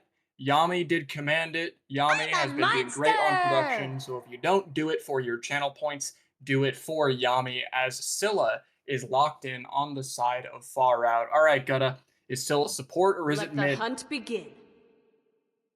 Seeing as we have the Ares, it's definitely just Oh, has I to know. be. Yeah, it's It Ares. has to My, be mid. I'm trolling. I'm trolling. All right, so we Sharp. have an Artemis locked in for Far Out as well. So now that we see all of Far Out's comp here, how do you think they want to play this game three? Um, you know, one person ults, Ares ults, or the Chalk ults, or the Fenrir The ults, we get moon will beads. Then purify the next this person goes in land. and ults, and people just die. No beads equals death into this comp with the Artemis and the Scylla. You know, they get pulled back to one spot. Scylla can root them, and then Artemis can one them, and that's a whole lot of CC with no beads. So don't get caught by yourself is kind of the way I look at it for Nat 20 in this game. And Tsukuyomi locked in for Nat 20 as well. Very strong jungle pick if the Aladdin and the Hun Bats are off the table. So Tsukuyomi, definitely a dive. I want to sort of 1v1 people in the early to mid game, and then I want to uh use the piercing moonlight to just start dashing through everybody in this late game. What do you think about this Suki pick, and who do you want it to kind of jump on? Like the Suki pick, it can stop the Fenrir brutalized if he's looking to take a 1v1 on you. Your 2 also stops you from getting Ares pulled. So there's that as well. So there's a lot of little things you can do on the Suki pick to avoid having to use like your beads or your ult. You know, you're near Ares, you hold your 2, he ults, you press 2, and you walk away from him. So let's just let's see how it goes in the game. Let's see if Nat 20 can kind of weather the storm again here, because it looks like these last early games, Far Out just gets off to a lead. But the difference last game was the fact that Nat 20 kind of weathered the storm, only got down, 1 to 2. I think maybe we got to 3K, and they just farmed. They won their first team fight a lot earlier in game 2, and it translated into them snowballing afterwards. So let's kind of see how what style of game happens here. And we see again this Chalk opting for the aspect, so a little more early damage, as well as opting for the Aegis. So Far Out just seemingly has their game plan in mind. They say we're going to have one Sunder, and that's all that we need. We'll see if it pays off for them, as it was maybe a little tough at some times to try to take some of these objectives. Specifically, there was around a mid-game Pyromancer for the side of Far Out. And on the Nat 20 side, everything looks incredibly standard. Both of the frontliners have Sunder. Everyone is buying their respective role starters. Everything seems extremely normal here. Even the supports have some wards, have some vision, and a lot of those wards already going down. And as we get into this game here, it looks like the mids are trying to duke it out just a little bit, as Izus does get his clear off before this Merlin. However, the Merlin opting for a bit of a different start to this Merlin. Typically, we see the purple stance into the fire stance, but Fire instead we stance. saw fire into ice this time. But it seems to have paid off, getting to red buff a little bit quicker. And it looks like Airborne, maybe feeling himself a little bit, had a great Bologna game last game, pushing Matty Mo onto the back foot a little here. Meanwhile, in duo, just duking it out as normal, as we sort of expect out of these two players. That Ares creating a lot of pressure, but actually a very safe duo coming out of the side of Nat 20 here. Unsurprising, you let this Jingwei scale, you keep her alive. Now she has Deathbringer and 6 items and can be very difficult to deal with. So not, oh, we have a pause here. Let's see if we can figure out why this pause potentially had to happen. As we will see you in just a second when this pause wraps up. Just stay with us.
All right, we are back into it. Thank you for bearing with us here at the Smite Pause League, aka the BBL League. Thank you so much. As we get into this here, it looks like Matimo has a lot of damage off on Airborne, and he will get the kill. First blood for Far Out. We have a run back of game 2, that happening once again, as it looks like the Suku will be making his way over to this duo lane a little bit, as mid lane is just a little quiet.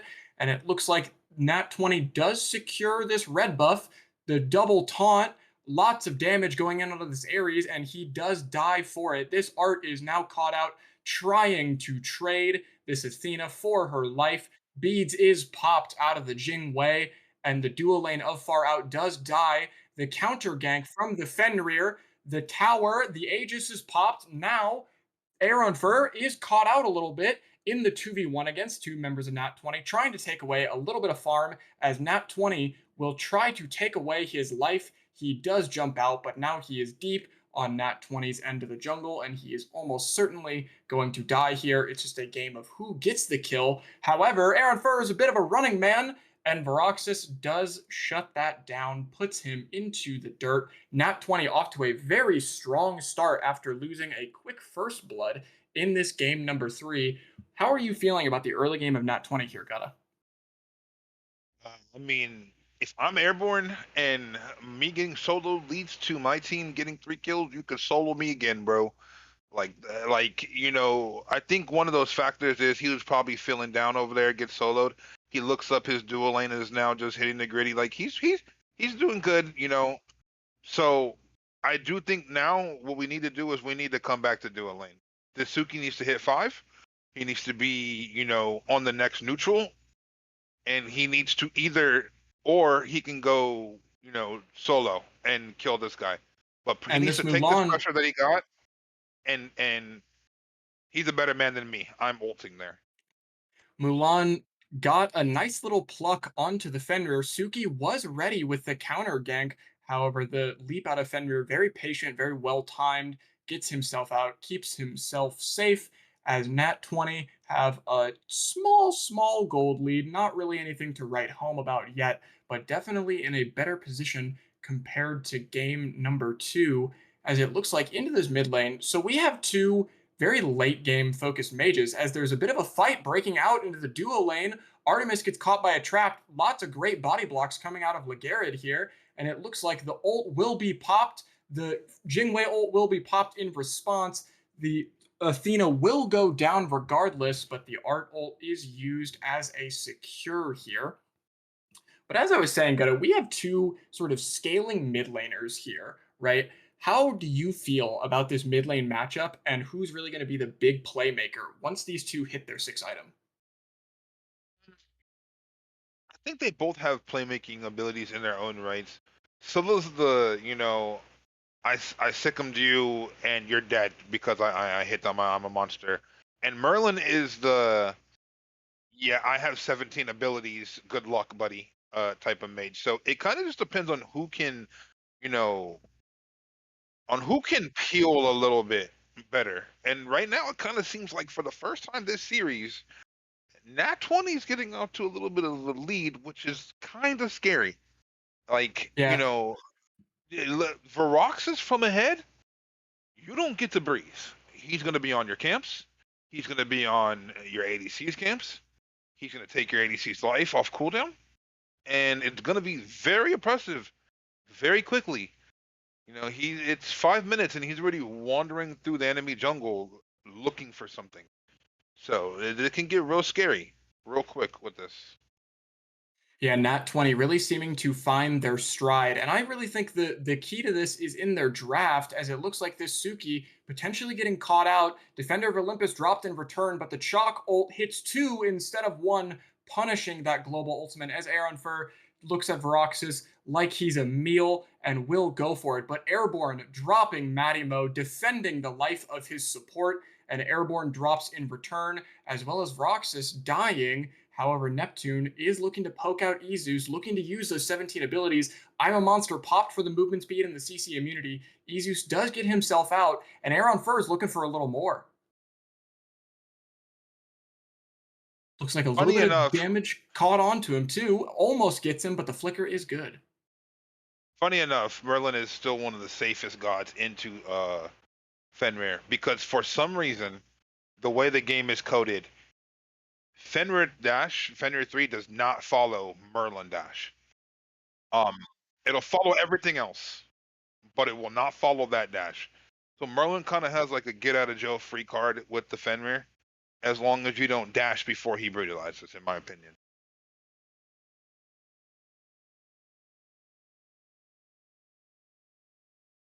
And Airborne trying to fight into the shock a little bit, but gets jumped and slammed down by this Fenrir. He will get bit by the Ragnarok.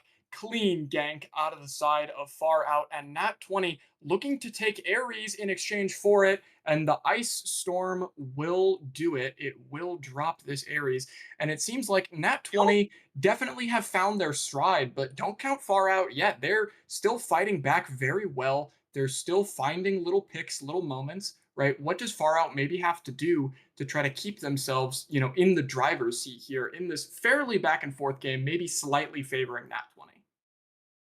I believe we just need to do the same thing that Nat 20 did last game. Like, you look at it, it kind of looks like they're dominating, right? They're very aggressive. They're in their face. The skirmishes are going very well for them. But you look at that gold lead, man. It's an even game. So regardless of kills this, kills that, or who's playing more aggressive, this game's even. One team fight goes poorly, we get caught out in the jungle one time, and it can swing right into Far Out's territory. We do see a 2-level lead over here in solo there now, since Airborne has been ganked a few times. And it looks like this Fenrir maybe caught out a little bit, stunned by the Suki. The Aegis is popped. He will die for it. And it looks like Neptune will die in mid lane to the Scylla and the Ares. Scylla maybe wants a little more with this Ares ult, but it looks like the team beads, or maybe the even individual beads there, will be good, as it looks like Suki debated going in for it, forced to pop the ult. He's low health bars, but the Athena will use that beefy health bar and that shield wall to keep her jungler safe. So now, oddly enough, this duo lane I think has been very quiet this game 3, Gutta. And last time we saw a lot of skirmishes happening there, a lot of kills happening back and forth. What are you thinking about this duo lane? I think these hunters are extremely happy with the way this dueling is played out. They both want to farm. They both want to get to late game. Artemis and Jingwei both great abusers. So, they're both very happy with this. Stay out of my lane, stay away from me, keep the jungler away from me, and I'm happy as these ADCs. So, just building their items. You know, as we do look at builds here, right? So for junglers, for example, we look at the full damage as Crouton just got Obliterated there. dismantled in duo. A little R.I.P. my surprising, dog, this as they this say. Jingwei dashing in, Nat 20 pulling this Gold Fury. Nat 20 certainly playing with confidence here, as far out, maybe tries to match their pressure in solo side, but an earlier gank didn't quite work out. Lagarde stepping up maybe to try to secure, but Vroxis, having gotten some early kills, is going to use it to get one more, put this Ares into the dirt, get another Gold Fury, and Nat 20 having a pretty solid lead as he ults in with the Piercing Moonlight. I'm a Monster popped in response. The stun is not good due to the CC immunity. I'm a Monster used and whiffed. Ragnarok popped. The Suki was pulled into tower, managed to get himself out, and the Scylla, being just a little too far behind, not respecting Merlin damage, gets the final tick and manages to go down. But Airborne potentially getting picked over, but has a great Mulan ult to keep himself alive, keep himself going, as this Merlin looks to be in a position to try to take this tower, as Vroxis has now rotated over to the solo side. They're looking for Matimo, and Airborne goes back in with no ult, is going to die for it. Matimo is going to take one, and he will not get another. But Aaron first says, listen, Matty, you were in a 2v1. That's okay. I'll help you out. And he gets a pick over into the mid lane onto this Merlin. Junglers both level 12, 2-level lead in mid, 1-level lead in solo. ADC is even, and a 2-level lead in support. Gutta, what needs to happen for both of these teams in order to just crack this game open? In order to crack this game open, I think what we need to see is this Chalk rotate to this next Gold Fury. If it stays status quo and he's, a level up on Airborne or whatever, he rotates early to his Gold Fury, he gets a pick in duo, free Gold Fury, and the things will just swing. The same could be said, for Airborne. If he wants to rotate over early, say, yeah, I know I'm down, but let's kill this Artemis, pull Gold Fury, and then maybe snowball a fight off of this. Vroxis is feeling himself. 7-1, let's brawl. Like, I want to fight again. What's the next time we could fight? That's what I'm saying. Like, I'm strong, which he is very strong in this moment. And as we see Nat 20 trying to leverage that strength here, as a bit of a 1v1 does break out. Beads popped for the Jingwei, and the Artemis ult is popped. The Art will be forced to back here, but maybe baiting her life a bit as Ares comes in to try to clean up this Jingwei. The Jingwei ult is popped in response, piercing Moonlight into the backline onto the Artemis. The kill is good. Both members of Nat 20 using a lot, but getting out with their lives as the support for Nat 20 drops in response onto the side of far out. Suki is behind this chalk with a TP. Mulan doesn't have a ton of resources left as Izus gets a solo onto this Merlin, gets this Scylla running a little bit, and it seems like Airborne might be a little caught out here. Hey, watching that fight in mid through the wall, he killed him with red buff. I want chat to know that. The red buff killed him. That Merlin was out. Or he thought he was out. And it seems like both teams doing a lot of fighting, a lot of skirmishing. 23 kills in 13 minutes. There is a ton of blood on the battleground right now, as a good amount of chain damage comes out of Lagarde, but Vroxis still 8-1 on this Tsukuyomi, going absolutely crazy on this pick, as Crouton looks to just be farming up and left, He's kind of minding his business. He's got the EDM in his headphones, la di da di da. He's scaling. Meanwhile, a bunch of slap fighting coming out of the side of this solo lane. It seems like this Chalk definitely has the fight advantage over this Mulan. Nat 20 just doing a good job of converting those fights into something meaningful for them, as it looks like this Merlin is taking a substantial amount of poke damage, some potential rotations coming out as this Jingwei is forced to flee from Ares here. And so now getting into the point of this game here, right? Fire Giant is up in around 40 seconds or so. Pyro is up. Gold Fury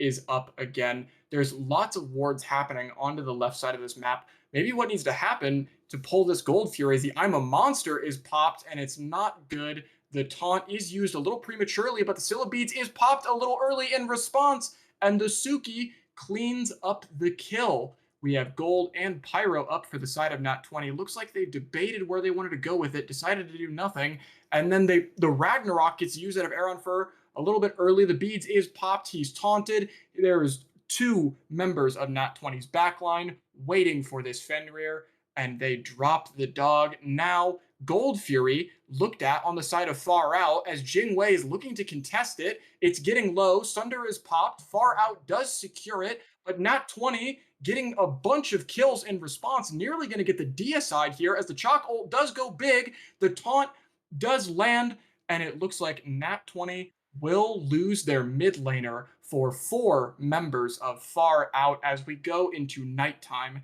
The ritual is up. Gutta, what do you think about that fight?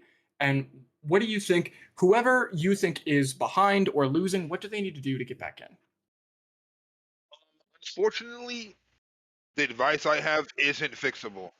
The advice I have for Aaron Freyr would be to go back to starting the game and either do not pick Fenrir, or if we're going to go tank Fenrir, click the little aspect button next to your god. Because right now, your character is useless. I'm sorry. I love Fenrir. Got a star on the character in Smite 2. Had 3 stars on whatever in Smite 1. Love Fenrir, right? Once you're past 15 minutes into the game, your character becomes more and more substantially useless as the game goes on. At least if you have aspect and you're building full tank, you can, oh guys, I'm a damage sponge, I'm in here, you know, they can't kill me, I'm slowing them, and everything looks good.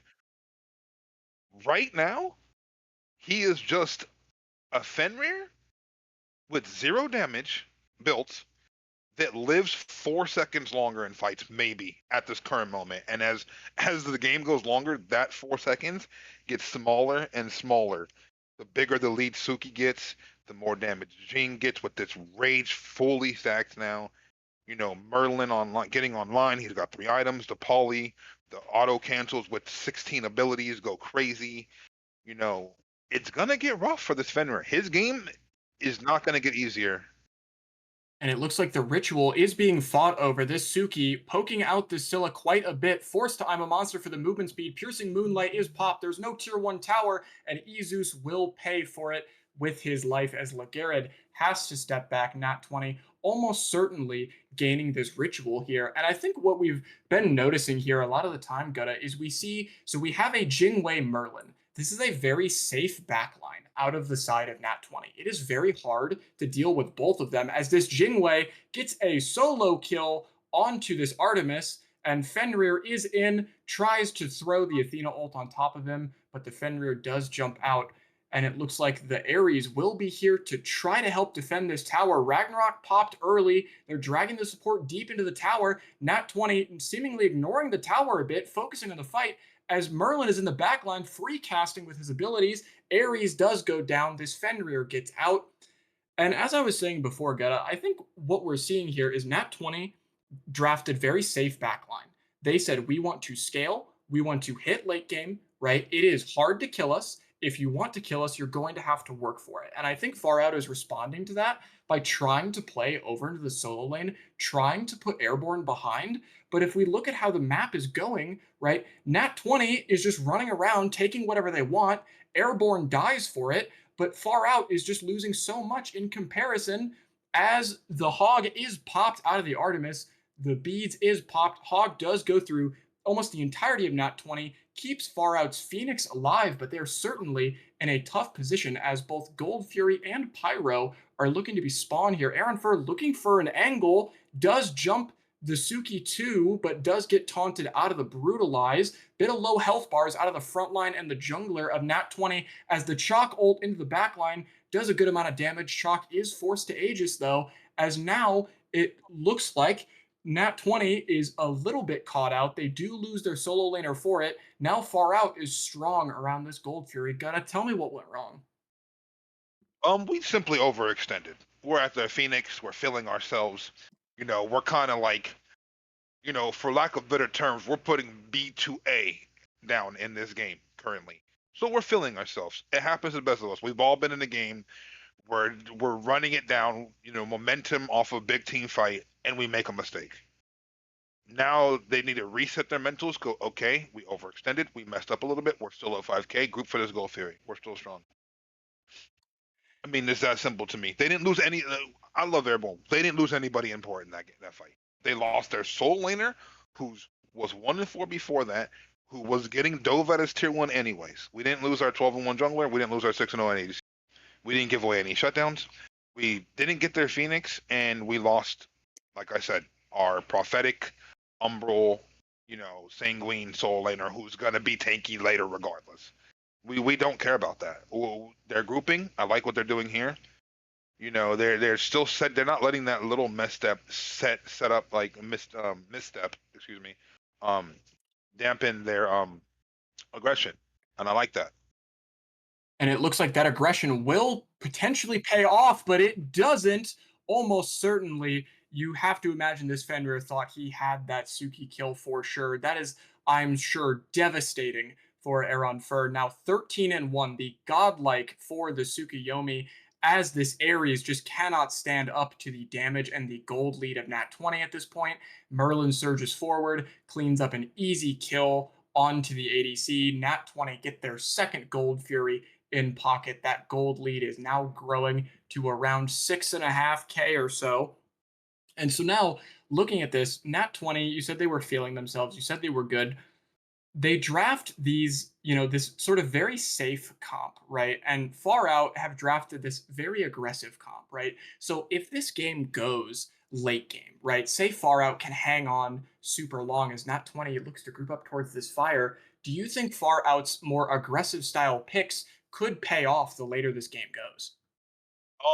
I do not. And the reason I do not is because this Nat 20 team drafted perfectly to deal with the aggression, And the shutdown onto the Fenrir, that's a lot of gold in his pocket. Definitely want to keep an eye on that there, as the dagger is picked up by Jingwei, and the Fire Giant does go the side of Nat 20, but they do get 2 picks for it. Fire Giant for the mid laner and ADC of Nat 20. Very, very powerful Fire Giant on this Jingwei and this Merlin, 2 characters that are very hard to lock down and most importantly siege into, as Merlin debating trying to steal that pyro and says that he doesn't want to risk himself for it, as Ragnarok is popped onto the Jingwei and they get a beads in return. Pyromancer going to the side of Far Out, and that Pyromancer is really looking like a breath of fresh air. I'm very surprised that Tsukuyomi was the person zoning there. I'm having Airborne zone there. He's 1-5. Doesn't matter if he dies. We're screaming worth all the way to the bank if he's the one who dies for this Fire Giant. Would we love for him to have it? Sure, of course. But he still gets XP.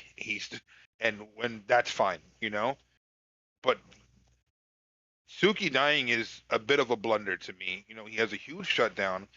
I'm pretty sure the Fenrir got it too. The Fenrir did get it, yes. Only a 1 level lead in jungle now. So now things, I don't think it's, they're in a bad spot, but I do think that it is a bit, that it was a bit of a blunder for them. But going back to what you said earlier about the team comps and, if it gets late game, I don't think it gets easier because this Nat 20 team deals with aggression perfectly. If the Chalk dives too far, Athena presses 2. It gives his backline a second to deal with the Chalk. Now the Chalk is half HP. He ults. he's stationary. My backline kills him when he's in his ult, and we snowball the fight. At least that's the way I see the fight going in my head. So I don't think that getting later in the game, unless we're talking at this point 35-ish minutes, so where the gold kind of doesn't matter, but we're playing Smite 2, not Smite 1. 3K pot stack, so gold always matters in this game. So it's just going to be rough for them unless they can get a couple of deicides. And far out, looking to surge forward here as the I'm a Monster is good. The Chalk ult landing into the back. Izus getting a kill, 2 kills for himself. Far out claiming 3 members for 0 on Nat 20 as the duo lane of Nat 20 is forced to back up as Far Out claim themselves a tier 1 tower, almost certainly a tier 2 tower as well. Izus, I think, finally getting his moment to shine. A very good mid player that is very consistent with his abilities, very good at knowing his limits. We saw a bit of a quieter game out of him for the most part here, but really popping off there and gaining 2 towers for it on the side of Far Out. And this gold lead and this game that was very comfortably, I think, in the hands of Nat 20 is starting to slip away from them a bit as Fenrir dives in, gets a pick onto the Athena and the Jingwei. All of Nat 20 is dead, and Far Out almost certainly will be trying to end this game here. Wait, they actually decide to back up as the jungler and the mid laner of Nat 20 is back up, as well as the solo laner. No hate to Airborne. He's just not as good at defending as a Merlin is. Sue me for it, chat. We gotta say how it is around here, okay? Hot take. I think Merlin's more of a siege defender than Mulan, as the Cold Fury is looked at for the side of Far Out. Primal Fury or Ancient Fury. Sorry, I'm a boomer today. Uh, the Ancient Fury on the side of Far Out, as well as that second Gold Fury buff. The minions are once again even, and it looks like Far Out is now ahead in gold, still a bit behind on kills, but their lead that Nat 20 accumulated early game is starting to shrink. And I think that's honestly largely off the back of that shutdown earlier that you mentioned at the Fire Giant pit onto this Fenrir. He's finally able to sort of get in there and be that aggressive style jungler that we know Aaron Fur likes to play, as it looks like Nat 20 will be giving the Moonlight phase, and it seems like Fire Giant almost up, Pyro is up. What do you want to see out of Far Out to sort of continue this sort of, reverse gas pedal? And then what do you want to see out of Nat 20 to gain their lead right back? So for Nat 20, I need Airborne to go over to Soul Lane, which he's currently in right now. I wanted him to farm, but it looks like he's not in any trouble.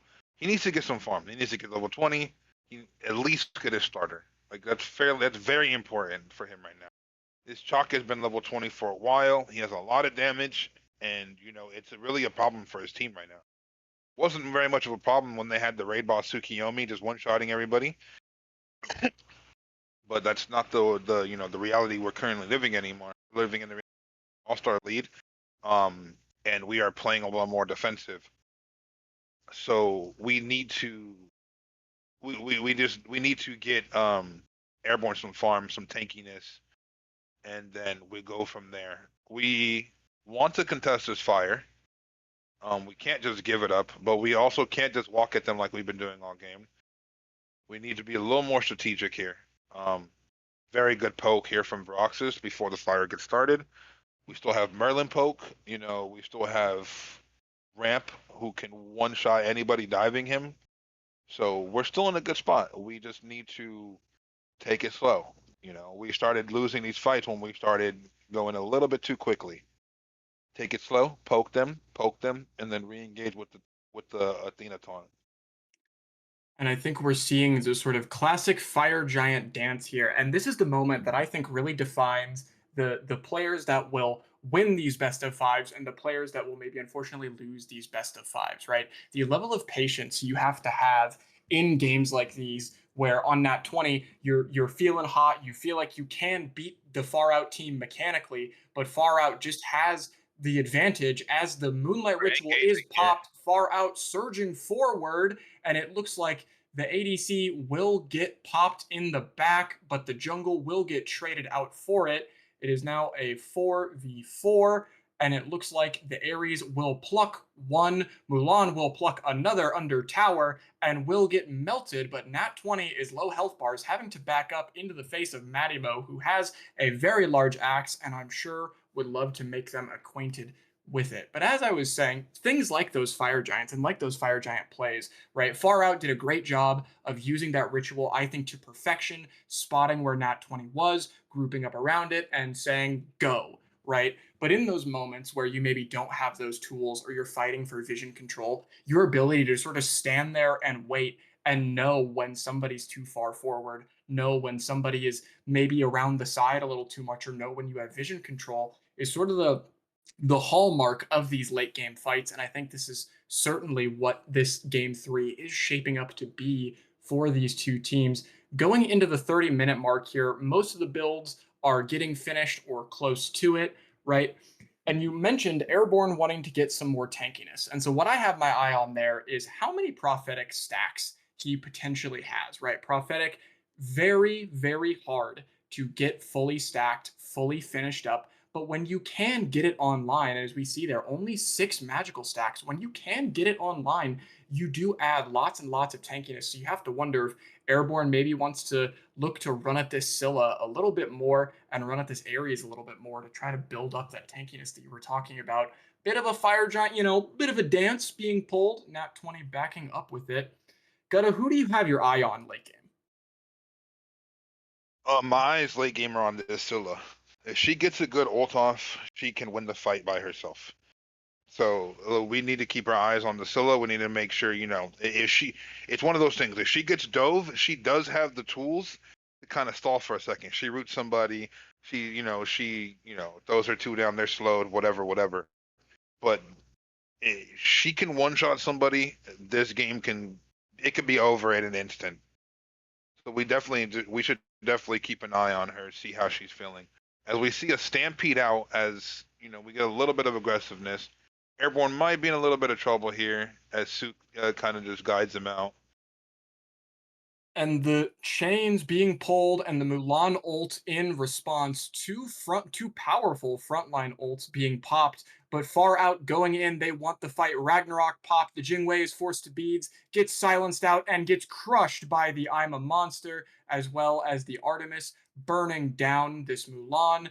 The solo laner for Far Out surging into the jungle and into the mid lane, right? Izus trying to be safe on the Scylla, walking right up, taking a lot of damage, actually does die to the piercing moonlight procs, and Matimo steps up a little too much. Vroxus getting maybe a bit of a free double kill that maybe Far Out was just feeling themselves a little too much. They kind of had that fight there, getting some good early picks, but Nat 20 seems to punish their excitement just a little bit. This game 3, I think, remaining super competitive and just showing how badly both of these teams want to take this set.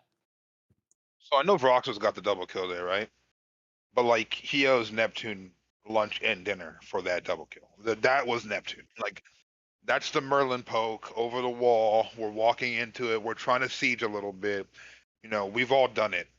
Where did my health go? I've said it so many times. Oh, that's a Merlin. My bad. And then Suki's able to just clean it up. Oh, did we see them get so they steal the pyro from them? Thank you for doing all the work, Big Dog. Appreciate you. They do exactly what you said. They realized there was a Merlin. They backed up, and Nat 20 said, "Thank you for Pyromancer," as it looks like they will try to set up for this fire giant here. And all members of both of these teams back up. Still a little bit of time on the ADC and jungle ults on the side of Far Out, and still a little bit of time on the jungle ult of Nat 20. So we've seen Far Out play this bush in Fire Giant, the infamous Fire Giant bush, so many different times, right? Do you want to see Nat 20 try to play that bush themselves? Do you want to see them ward it? Or do you like how they're playing their Fire Giants currently? I'm gonna be honest. If I'm them, I'm warding the bush, ambushing them, and that's pretty much how it's going on. If you can see them ahead of time, this Merlin can half health the chalk, kind of like he's already showed the ability to be able to do. What we need to see here is a dash taunt onto the Scylla who doesn't have beats. Force her ult, and then your team fight gets so much easier. This is a rough time to be an Athena though. You can run into the problem where you dash taunt and you've died as you taunted. So the engagement has to be done a little bit differently here. I think we need to start looking for airborne to engage, pull stuff, and then re-engage. And Crouton taking some damage, getting dropped as Nat 20 is taking this Fire Giant, about 14k, so still pretty healthy, but this Ares is low into the back line. The beads forced to come out of the Tsukuyomi. The Athena ult being dropped in response. I'm a monster being dropped around the corner, but it's not good. It doesn't land, but the chain does. Drops this Scylla. Ragnarok forced to pop for the movement speed. Now this Chalk is in a 3v1, seemingly with no ult to his name, no relic to his name. He's in the air, and he is now in the dirt just as fast as Nat 20 look for this right side Phoenix. Okay, so we are definitely just walking down right. The problem is this Fenrir's on a flank. The good thing about this Fenrir being on a flank is he's built 0 damage besides turfing.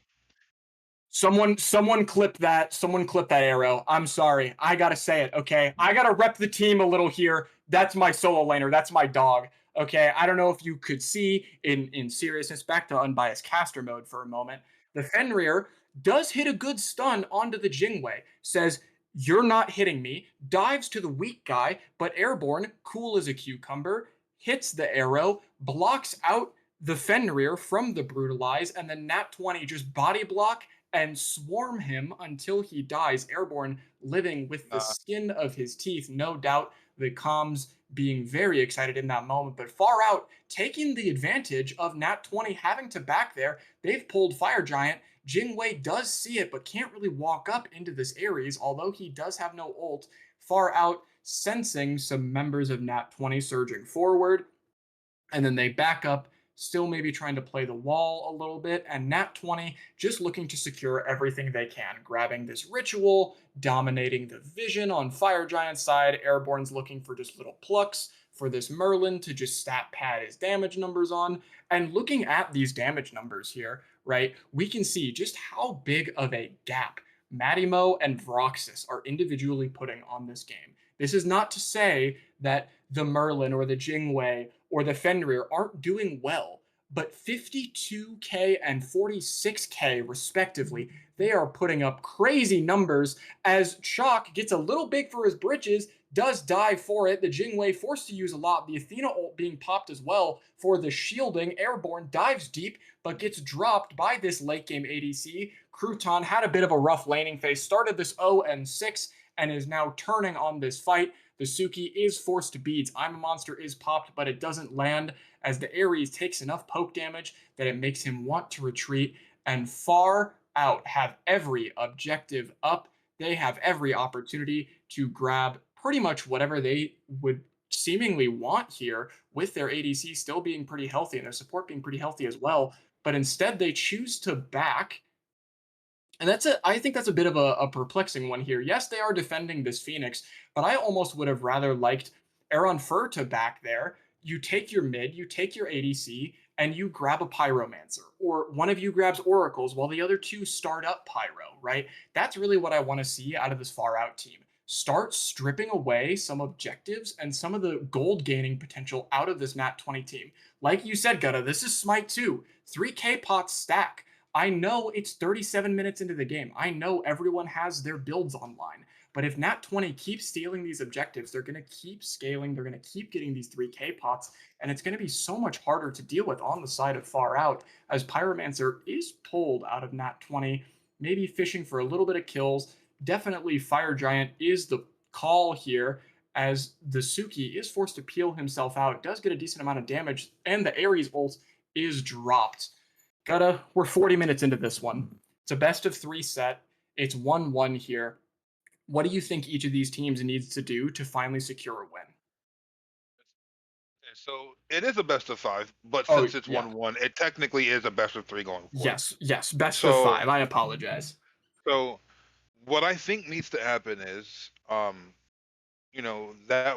fight that Nat 20, kind of brought it back into. We need to try to somehow replicate that. We want this Chalk to int us this late into this game. He's not tinky. He has one physical defense item, one magical defense item. I'm sorry, that is a Merlin and a Jingwei. You don't have a Genji's and you don't have a Spectral. You don't get to dive them anymore. You know, they shouldn't. The Garrett is also level 19. He's not tanky. So if they try to dive us, we just need to kill them. It's that simple going forward. We need to stay grouped, not get caught out. We need to, damn, we need a ward. We need to get wards down because, Speaking of getting caught out, Neptune being caught out a little bit over the wall, the Chalk ult being committed as well as the Scylla and Jingwei ults as well. Matimo surging forward a little bit, trusting his team as the Suki does get a little bit of poke damage. Suki also has a bubble here. I think that's kind of an interesting choice, trying to save his beads. That's unsurprising given the amount of CC. But you were talking about how the front line of Far Out doesn't seem to have a ton of magical damage here. And as we sort of scale, at what point into the game do you think this Merlin is maybe just able to one shot due to scaling 3K pots as Chalk is dropped over on this right side of the Fire Giant pit? It looks like Airborne almost caught out, but the Athena ult does save him. Nat 20 surging forward, Jing Wei with a triple kill. Nat 20 could go for the Fire Giant, but they're looking for a little more. we should at least get one bird here for Nat 20. The Fire Giant is looking very it's looking very appetizing, but it's also like we could throw the game at Fire. We're not gonna throw the game on this Phoenix. Also, to answer your question, at what time this Merlin is going to start, running the game, he'll start running the game the second he decides to not walk up into 4 people and die. That's my And the Mulan everyone, saving a lot of the teammates once again, but Izu's throwing a great crush, dropping 2 members of Nat 20 as quick as they arrived. Airborne tries to dive in to zone out the Scylla. It does not happen. The mid laner very healthy on the side of Nat 20. The support very low. And it seems like Nat 20 got themselves 2 Phoenixes, but both of these teams looking very evenly matched coming into this game, right? Nat 20, they take 2 Phoenixes. Far Out wipes them for it. Far Out, they get a pick onto the mid laner. Nat 20 kills 3 of them for it. Both of these teams, I think, going back and forth, and I really do think the answer to this game is just in these sort of intangible objectives, right? Who has enough pyro bombs to kill a Phoenix 0.5 seconds faster? Who has Fire Giant regen? Or who has a dagger reset? And Far Out, seemingly thinking a similar path as Fire Giant is being pulled here. Only 2 members of Nat 20 alive. They won't even be able to steal it by the time the Athena does get there. Fire Giant dagger going on to the jungler of Far Out as this Pyro Bomb is also being picked up, as well as the free Phoenix damage that Pyro does provide when you drop it. Only Gold Fury remaining. This has been such a back and forth game from both teams, but it seems like now Far Out have sort of found themselves a comfortable situation to be in. And really, for any of these teams, one more fight ends this game. yeah. I also like to point out, I don't think Scylla enjoys having her beads. I watched her pop her beads walking over there, and I think she just doesn't enjoy having CC immunity. That's my take. It is a free goal fury here, though, unfortunately, for the side of Nat 20. Yeah, one fight wins the game for anybody at this point. So it's kind of And just, it's as long as we don't, go 4 for 4, we can walk up and end the game. Nat 20 has 2 Phoenixes down. And Nat 20 certainly in a bit of a tough position, maybe looking to focus on defense here, right? And they definitely do have very strong defense, right? Suki can make backliners very nervous. Athena can put frontliners, she can force them to take much more damage than they may be wanting to. And Jingwei, of course, can blow anybody up in the backline here. But let's get another check on these prophetic stacks for this Mulan, sitting at 6. Last time we saw it quite a bit ago. Well, let's see how it goes as we have a little bit of global emoting coming out. 16 stacks out of 20, so close to done. But it's 45 minutes into this game. You have to wonder, Gutta, if you're if you're the solo laner here for Nat 20, are you maybe picking up a different item than this prophetic cloak? 43 minutes in, it's still not stacked, as well as being first item. I would say yes. I would say yes, but it feels bad to sell any items in Smite 2 because 3K stack, pot stack. So you're losing out on that money. You know, when they have two 3K pots, you have one. When they have three, you have two. And that can actually go a long way. So yes, you consider it, but you consider it when you had 6, not 16. Now that we're at 16, we're sticking it out, and this is just the way it has to be. We also do see the barbed carver picked up for this Mulan, and it seems like a bit of a meta in solo lane is to have a little bit of sustain, a little bit of healing. Chalk, on the other hand, has this Devo's Gauntlet, 116 stacks, as well as his Sanguine Lash. Right? Tell me about this barbed carver pick compared to Devo's. I think the Barb Carver is good when you've kind of like went into the full lifestyle, lifesteal style. It can work out. I don't necessarily like it last. I would have much rather him built like a spirit robe or something like that. Just stay alive longer. Because if you can stay alive longer, I promise you, Neptune and Veraxis got you with the damage. We don't need you to do damage here. We need you to just be like, as tanky as possible, as much of a nuisance as possible. We need the Scylla root not to be a problem for you.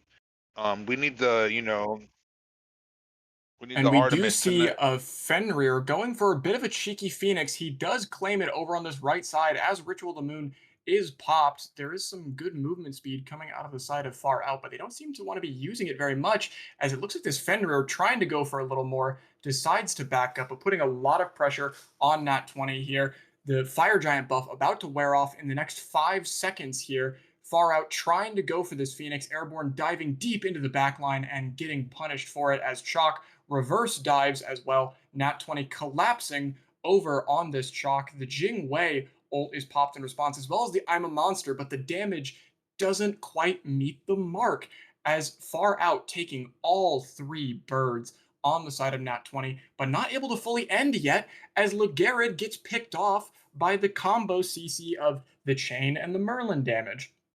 And this is where I think we really see Nat 20 playing to their strengths as a team, right? They get to the late game fights, and even when they look down, even when they look like the game is over, they just have this synergy that comes in out of their front line and their backliners, right? Airborne sort of has this trademark style of I'm going to dive deep, I'm going to zone 3 people, I'll die for it, but I'm going to get my frontliners out. And I trust that when they get dove again, they're going to come together and they're going to end up killing somebody. And they certainly did that on that defense. And it looks like they're trying to do it again at this Pyro, as this Fenrir is bounced, forced to use his Aegis as well. Nat 20 now 4 people strong. Their solo laner is in short order going to follow. And instead of trying to play for some of these objectives, Nat 20 says this game has been going for 47 minutes. We potentially still have 2 more on the docket. We are ready to maybe get into those as they try to look for this bird here. And it looks like the Jingwei is going to tank a couple of Phoenix shots, but respecting this Chalk, respecting this Scylla, as Nat 20 forced to back up a little bit. But you could just see how much damage they put in the meantime. Yeah, get your popcorn ready, Chad. This is going 60. I'm gonna just say it now. This is going 60. Um, we see, we're gonna get a little, pyromancer here, maybe weaken the middle Phoenix. Not gonna kill it, I don't think. It shouldn't. 1 HP. Yep. Um, yeah. Yeah, there's Maybe not this, much more to say here. Gotta we've been doing this one a while. maybe I'm a little impatient. Sure, we got 3 Phoenixes down. Yo, run it down at this point in time. Win or lose, bro, this is the last fight. And those are my comms. Maybe I'm a bad teammate for that. But listen. 50 minutes, dinner's ready. Like, Fire do I Giant want, being pulled. are we giving this? Like, what is the call here? Oh, we're walking up 6K.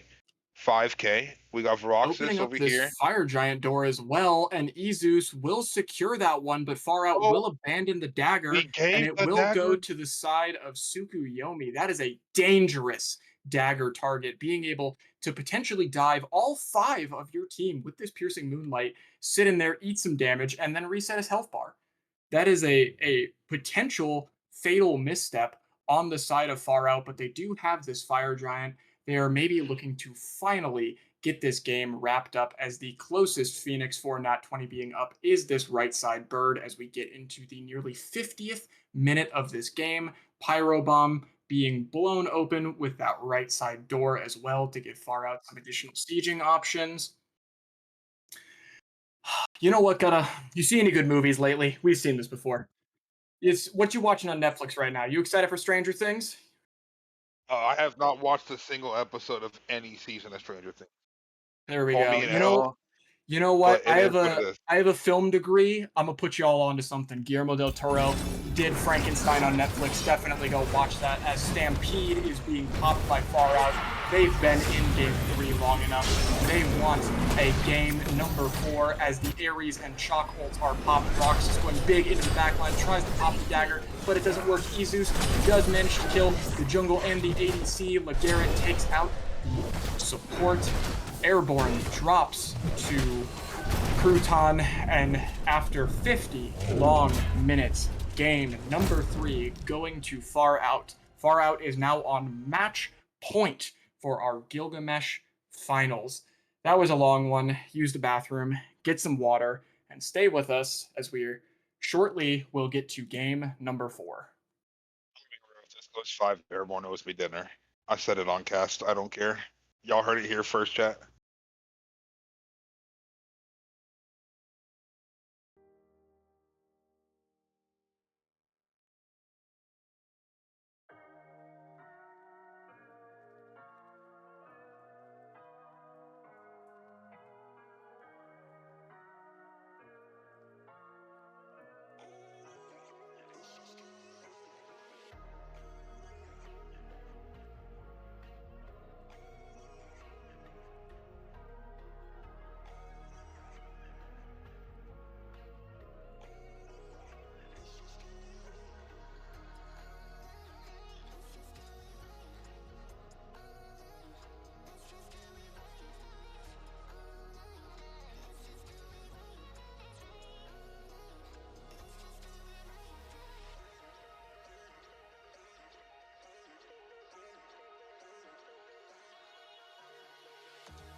All right, welcome back, everybody, for game number 4.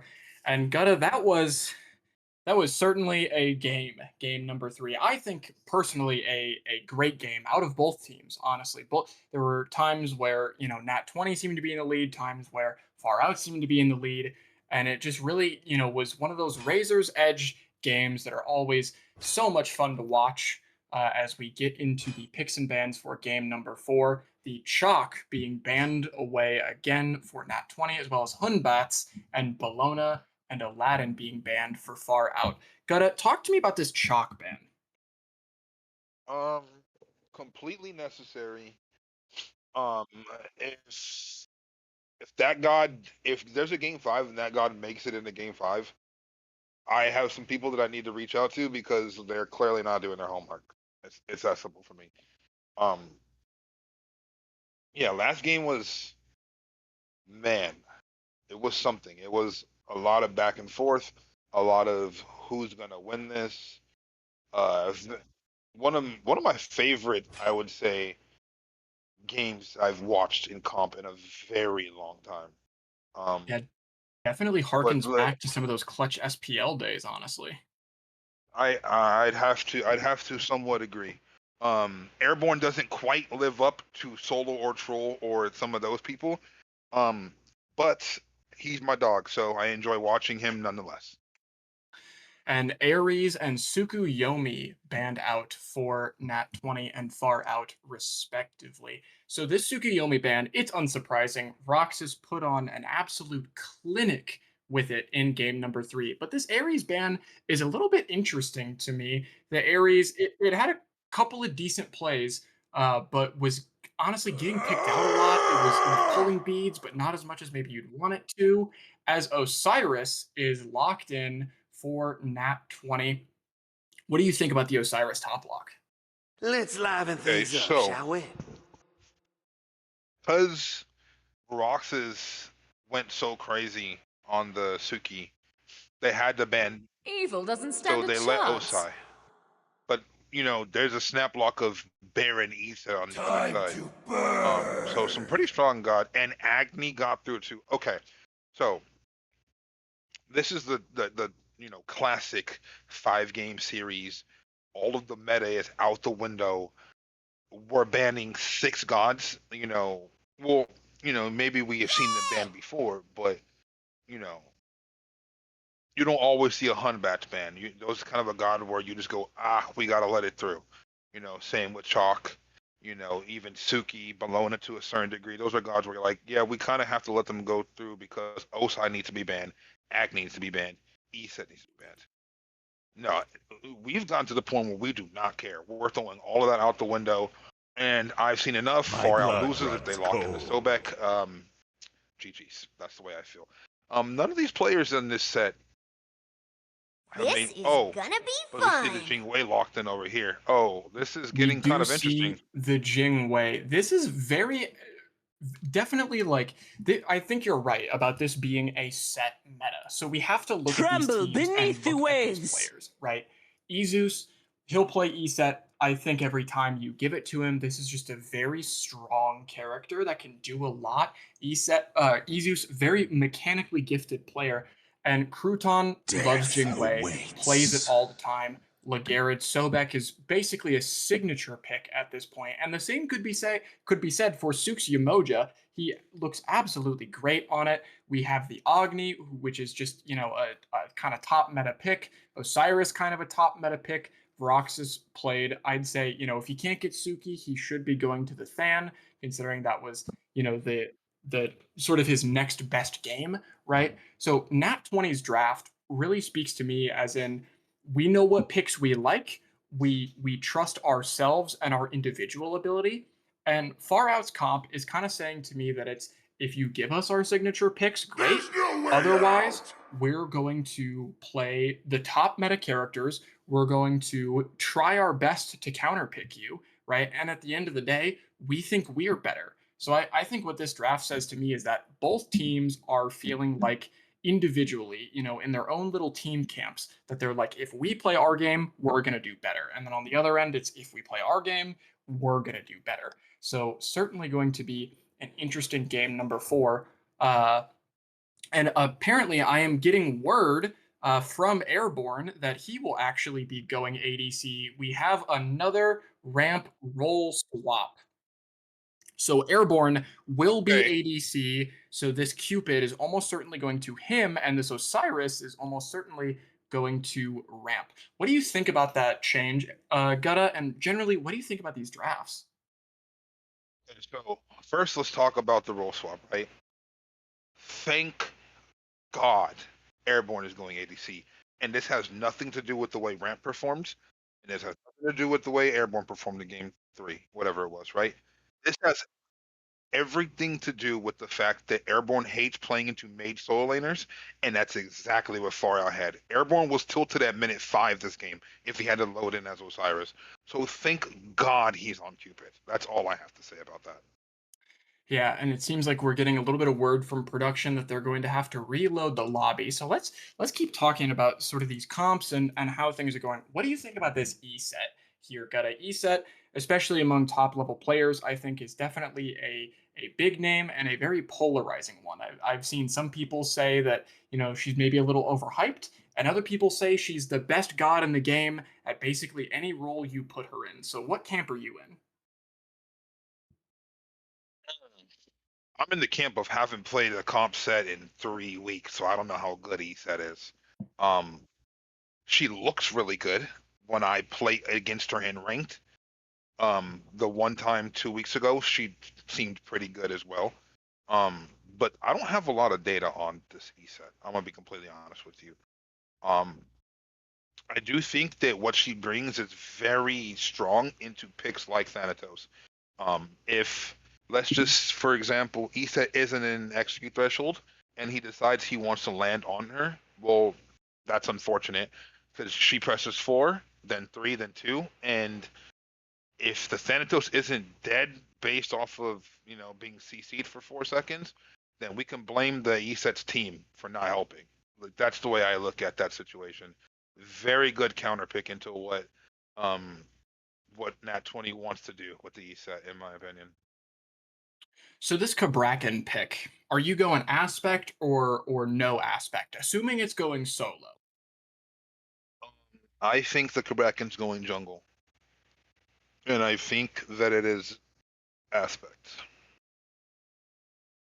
Because the way I look at this is it's obviously Jingwei ADC. Then I've got Baron support. No, excuse me. No, I've got Baron solo. Maddie loves Baron solo. So I think this is a Baron solo. And then I think support Sobek, jungle Cabrakan. And that's where my money is. So another thing to kind of look at to sort of round out our discussion here on this far out draft, Crouton. So now that we've heard that we now have the third different ADC for Nat 20 across 4 games, right? What do you think Crouton is doing, right? He is playing the Jingwei, a pick that, seemingly he does like to play a lot, but maybe what does that do for your mental as a player having to adjust to maybe 3 different styles of ADC? I'm sitting under tower this game. He's sitting under tower. He knows Airborne, and he knows Airborne's about to be W King.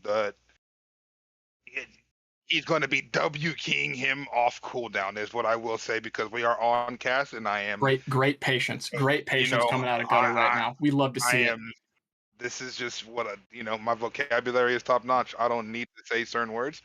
I'm a very scholarly individual, and he's going to be sitting under his tower, is what I assume. Airborne since Smite 1, right? This is the type of player he is. ADC. He's pressing W, and then sometimes 4, and then W afterwards. There's no time where he's sitting under his tower. I've had plenty of talks with him where I'm like that should have been Airborne. You should sit under tower here. And his exact words to me are, "But Mama didn't raise no." So that's Airborne. Didn't raise no, gentle and scholarly fella, more like it, as we jump into the game here. And it looks like you were, in fact, right about this Baron solo pick. And so we have an aspect Baron, unsurprising, right? We have aspect Cab, unsurprising, an aspect Osiris, unsurprisings all around. So looking at this here, we have this Sobek pick. It's a Legarid signature pick. Plays it every chance he gets an opportunity to, but it's been looking a little tough. Okay, it's been a little harder here. So what does this Sobek need to change up playstyle wise to do this sort of facilitating sort of aggro pluck style that we have seen Legarid play all season? Okay, it might be a little bit different because it is an aspect Osai and the Yemo. So maybe plucking the front line isn't terrible this game. But I would like to see, for the most part, we're not plucking front line 25 minutes into the game. Minions have spawned. But like I said, you pluck a Yemo into your team, it's not the worst thing in the world. Because she can just die when she lands. So, pluck the Yemo, sure. Pluck the Osai, depending on the Osai's build and the time, your teammates' builds, maybe they can't kill him yet. But other than that, I want to see him save his pluck for Peel. I know that kind of seems like, not really what you do on Sobek, but yeah, save your pluck for Peel. Unless we're building Mirrodin, which I've seen some Sobeks do for some reason, where they can pluck in and then pluck out. So that's kind of how I feel about it. And one thing I'm also interested in here on the Nat 20 side is Ramp is back in solo, right? And game one, I think we saw him struggle against this chalk a little bit on that Sobek pick, and it looks like a first blood is taken immediately from the side of Nat 20 using that aggressive Yemoja as well as the Cupid to line things up and get us started pretty fast. But Ramp game one struggled a bit into this chalk, right? Swaps over to ADC, puts on a pretty good showing in lane against Crouton, has him, pretty deep under tower, right? Rotates into a lot of fights, gets a few decent kills, has a pretty good KD. He comes back to the solo, right? Which one do you sort of mentally favor here? Do you favor Maddie, who maybe the last time he faced off against Ramp, he did pretty well? Do you favor Ramp because maybe now he's got a little bit of confidence back after playing pretty well the past couple of games on ADC? What are you thinking about solo? I favor Ramp because he's playing the most broken character in the game. Potentially the most broken character that we've seen in Smite 2 so far. And Chat maybe gonna flame you for that one. You might get a little lit up for that one. I don't. I'm here and they're there. Chat, don't bother me. And it seems like Issa is also saying don't bother me to Veroxis and Neptune. A little bit of boxing coming out of this mid lane, and a good amount of boxing coming out of the solo as well. Both of them getting to a bit low health bars. But it seems you're right about this duo lane of Airborne and Sook here, right? We see Airborne, he's hitting those minions, but he does not throw that heart bomb until that Yemoja stun lines him up, and he just sends it. And over in the solo lane, Nat 20 sends it into Maddie and sends him into the dirt, as Zeus will get himself a mid-purple, or not purple, 50-minute games will do that to you guys, okay? We're struggling out here, but we will rally as Zeus gets himself a little bit of extra farm in the mid lane. 2-0 for Nat 20, about 1,000 gold lead and about 1,000 XP lead, as this Sobek is just consistently being forced under the tower here, as it seems like Sook and Airborne are just really lined up as this Than is in the air, but maybe not quite close enough, as he is forced to just drop into the jungle, and it looks like Nat 20 duo is going to want to invade this purple with their jungler. And Aaron Fur, I think, has been really quiet here so far, as Ramp looking to get some poke off on Baron, doesn't get a kill, does pop his Sunder for it though, as the duo lane of Nat 20 along with their jungler is just forcing them into tower. And Jingwei, I mean, it's a safe pick for sure, but it never feels good as an ADC when you're just forced under tower the entire time. Airborne dashing in, beadsing the pluck perfectly. A little harder to do lately in Smite 2 for whatever reason. The Sobek pluck timing doesn't feel quite the same, as Crouton will go down, to Airborne, and I gotta highlight Airborne for a second, man. He has been playing lights out this entire time, right? He had a little bit of a rougher game 3, right? He had the prof close, had a very hard time stacking it up if he ever did finish it. But man, I mean, he's definitely ready. He's gaming, and I think he's showing it over in solo and in duo. Two very different play styles as well. So shout out to him, as Roxas is caught between a rock and a hard place and is killed for it. He's also forced to beads there as Aaron Fur gets this middle buff. So it seems like the mid-jungle duo of Far Out definitely getting some more farm, as Nat20 seems to be doing the same over in their duo side of the map. So taking a look at builds here, both of the mid laners building lots of cooldown. That's very unsurprising, right? And if we look over at the relic choices, we have a Shell for this Yemoja, and we have a Sunder for this Osiris, right? Do you like those relic choices? Would you maybe prefer the frontliners swap their relic choices? I'm always indifferent about this because Sunder on your support means that your Sunder is on Gold Fury side of the map early, which means you can pull it very early. But it just kind of depends, right? Where do you think this Kraken's going to be more? If you think this Kraken is going to be in a place where it affects, you know, it affects your duo more, then yeah, you need that. See, and this is what I was talking about with the Thanatos and the E-set, right? Any other character and that, you know, that E-set is, that mid lane is probably dead really fast. The E-set stalls Thanatos out so long that it becomes kind of like 50-50-ish where Agni needs to dash in. So that's what we need to keep an eye out for the longer this game goes. And going into this first Moonlight phase as well, a little bit of boxing, and even the Osiris ult dropped out of solo lane. But going into this first Moonlight phase here, Gutta, we have the mid lane ritual being opened up at the same time that Gold Fury is up and Nat20's duo is doing very well here, right? So this is potentially a really easy way to win this early game for both teams, as life of the party is dropped. Sunder is dropped in response to it. Ramp too low, minions doing a little too much damage along with that Baron, and he will die for it. And it looks like this Dan wants to try to trade it, but the Rotund Jotund comes in, is invisible, and kills the Thanatos. Meanwhile, Nat20's duo says, you won't be able to do something on one side of the map without us responding, and that response is forcing the ult out of the Sobek. But we have two crucial early game objectives coming out of this map here, Gutta. And Nat20's duo is up. Matimo just gained himself a little bit of lead, and we have an E-set. So what are you thinking about these sort of early game objective fights? Which one do you think is more important, and what do both teams need to watch for in order to secure an advantage? I am Nat20. I go to whichever objective Far Out doesn't go to. You're not out securing E-Settle. You're just not. There's nothing on your team that does it. Unless she's dead. Then you go wherever you want.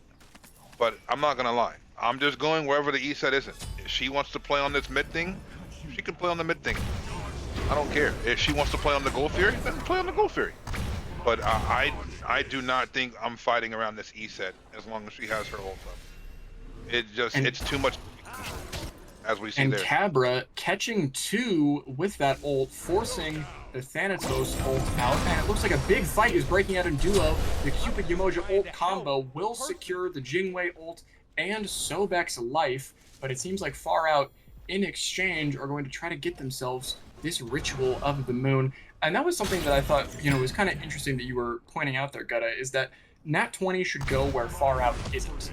But when Far Out showed up into the Ritual site, Nat20 over in their duo lane, while they did end up winning that fight, they weren't pushing up or putting themselves into a position to actually get the Gold Fury. So yes, they do get a kill onto Ligera, making the Sobek go 0-2, but meanwhile, this Osiris is getting poked out left side, nearly trades for it, turns what looks to be an almost certainly lost fight into something that's pretty even.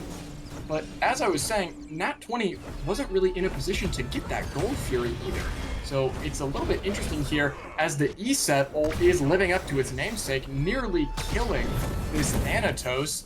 The Agni does dash to keep the Cab off it, but Cab blinks back in and takes the mid laner, goes even deeper to find the jungler using that Cab aspect, teleports with that ultimate. You heard that right, folks. He teleports forward a little bit when he throws that ult, gets the damage, and gets a sick double kill. That was super, super cool to watch. And it seems like Nat 20 in the duo, Airborne fighting this Jing to, tooth and nail at this point, but now he's low HP, Sobek's in the ult, and he is going to get executed for it.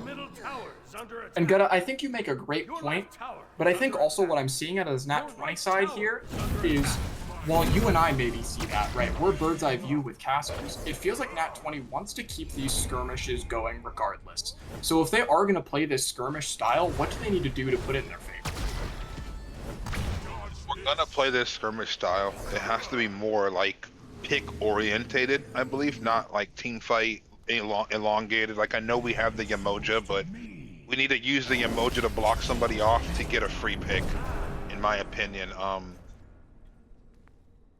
It's it does kind of suck because up until that mid dive to the tier 2, this Thanatos was looking good, but now this Kabrakan is 3 levels up. He's got some farm. He's stolen farm from the Thana, and he's gonna be a tanky boy. He's got the Titans conch first. I can only assume he's gonna continue building hybrid, and it's not gonna change his damage. He is still one-shotting. So I think we just need to adjust a little bit, kind of wait for Rampior to get involved in these fights. But if you look, even he's down 2 levels now. This might be another long one. It just might be another long one. Might be a long one indeed, as some abilities tossed over in this mid lane, using that cooldown to its full extent, as far out, not gaining much of a gold lead here, but that is a substantial XP lead. 4k XP at just about 12 minutes into this game. That is a lot, and no doubt a lot of it off the back of this Kabrakan.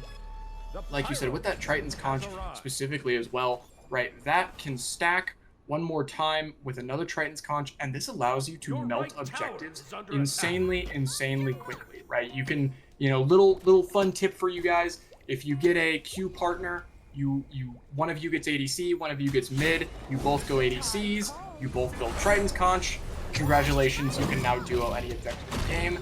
As a great whirlpool block out of Sook, forcing the Sobek ult out of the side of Legarid, and catching the dash on it as well.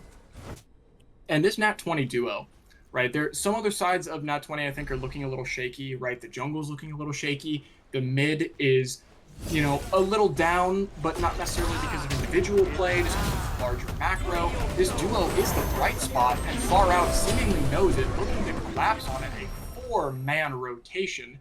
The Yemoja ult and the Cupid ult dropped in exchange. Now they are 4 strong on this left side of the map, and Far Out is looking for this gold fury. Yeah, if I'm Nat 20 now, I go reset everybody, reset the comms, reset, the mentals if they're getting a little shaky, and let's just farm. Like, we've done this before. Like, we could easily get back into this game. We're only down 1k before gold, about to be probably 2.5, maybe 3k, whatever it is. Like, we're still in this game. And we're about to get a kill on the mid laner here, I think. The mid jungle trying to play off that, but Aaron Fur, he's big. He's gotten some early kills. He's gonna pick this Agni for it. He hits the wall, blocking out this Thanatos and taking his life for it. The Eset does die to the Yemoja here. This Yemoja, now 3-1, actually has a shutdown on her. That's a bit of a dangerous one to have it on, right? With this pluck, you could just pluck this Yemo into your backline, wall her off, and then you have an Eset and enjoy your free shutdown. Not a very big one, but still worth talking about. So if you're the side of Nat 20 here, Gutta, you've had a couple of pretty good games, right? You have a rough game 1, you change some things up, it seems to work out better for you. Now, no matter what, no matter how this early game or this mid game, or even, only really that matters for them is this late game, because they have to win this late game, and they have to go to Game 5. So, this is finals for this division, as the Sobek pluck doesn't seem to fully connect with this Agni. It didn't throw him as far as maybe it should have. Agni backing off. But if you're not 20 here, Gutta, right? If you're their coach, let's say they win this Game 4, right? Or they're going into this Game 4. What are you telling them to keep their mentals strong as Yamoja solos and gets a shutdown onto this Kabrakan, but the Jingwei getting a reverse kill, getting the get back, if you will, on this Cupid. As I was saying earlier, Gutta, you're the coach of Nat 20 right now. What are you telling them after game number 3 to get them to that Game 5 finish line? Probably telling them like that game was, and maybe this doesn't help them, but it would help some people. Like you tell them that game was they won that game 4 times, and then they threw it 8 times. Like, give them that, like, you guys can do this type of, talk. But right now, it just kind of looks like they're just like, I don't know if they're mentally checked out. Like, I don't know if they're like, what is happening? But it kind of just looks like they're going through the motions, and it's not looking great. A lot of our kills and such have gone onto this Yemo, which, we kind of wish our Cupid got them, because he would have snowballed them a little harder. But it's like we just have to farm. We have no choice anymore. We are 4K down now. We are past the point of scrappy fights. The Jingwei hasn't gotten out of control yet. Let's keep it that way. No more fighting around her. No more, great stacks. But it just seems like they're going to keep abusing this Osiris, right? No movement. His ult is no longer the get out of jail free card. It is a stationary damage dealing. And I don't know, man. It just kind of feels like we're just kind of treading water until we take a big team fight. Yeah, and that's definitely something to look for, right? Having a little bit of insider information. Nat 20 have been in a collective call together for right around 4 hours, right? That is, having been in that call, I can tell you, right? We lined up, we started talking draft, we started figuring out what we wanted to play as Airborne gets a kill onto this Jingwei. But I can tell you, right? Every single one of these members of Nat 20, including myself, we are all trying our hardest, right? We all prepped for this. We all tried to study far out as much as possible. We're sure they studied us, right? We're all trying. We're all trying to play our best Smite, and that takes a lot out of you, right? So it's no surprise that maybe sometimes Nat 20 doesn't look necessarily asleep at the wheel is the wrong word, but they maybe look a little tired. However, they definitely still have some fight left into them. Getting a kill onto this Kabrakan, Agni doing a lot of damage to the Baron here, and this Yamoja in the back doing a lot of zoning, but is now caught out by 3, maybe standing a little too far up.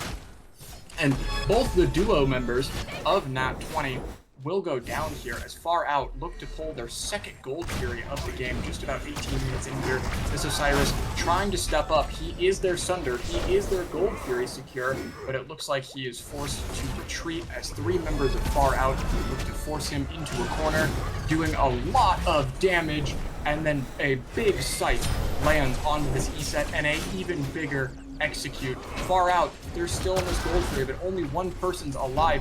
Low health bars now for the side of Far Out. Nat 20 is surging forward. This gold will go down onto the side of Far Out, but Crouton is so low that now this Than just gets an easy double, triple in total.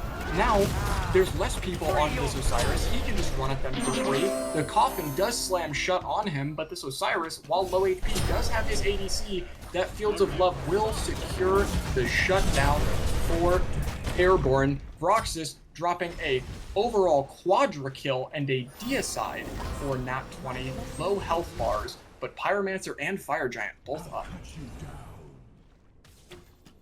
One thing I know about Airborne, you tell him we're fighting, he's asking you what time, do I show up early, and do you need the feast? And he's there. He's not worried about it. He's fighting. He doesn't care if he died 5 times, 10 times.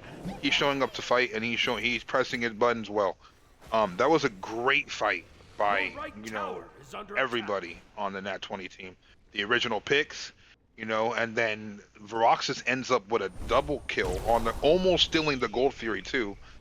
Like that was picture perfect macro out of them. I feel like once they realized the Gold Fury was gone, we just need to see them do that a couple more times. Like the gold lead is gone now. They're only down 900 gold. And Like that was as huge. much That as was 4K to 900. we were also talking about how maybe Nat 20 just mentally tired from playing this much Smite, it looks like Far Out is maybe feeling the same way, right? Crouton, while it was admirable that he did secure that second Gold Fury, he was so low that he instantly died for it. His support was trying to keep him alive, but took so much damage that he also instantly died, and they let this Thanatos, who was, 3 levels down at 14 minutes, get back into this game, and now he's diving your reset. The Yamoja's basically soloing the, individual members of Far Out, not afraid to step up to anyone. The Agni has already been mechanically very steady, and this Osiris, who Far Out did such a great job of shutting down into this early game, now that he's got some backliners and some carries around him, is allowed to do what this pick does best. And it's run at backliners, it's throw 4 abilities when you're only expecting 2, and force them to die for it. And Far Out is getting a kill onto the support for it. Airborne dashing in, trusting his jungler, and instantly blowing this Jingwei up before she even has a chance to react. And it seems like Nat 20 maybe were a little sleepy in the early game, had to get the Red Bulls, had to get the energy drinks in them, and now that they have it, Airborne and Broxus especially are hitting this gas.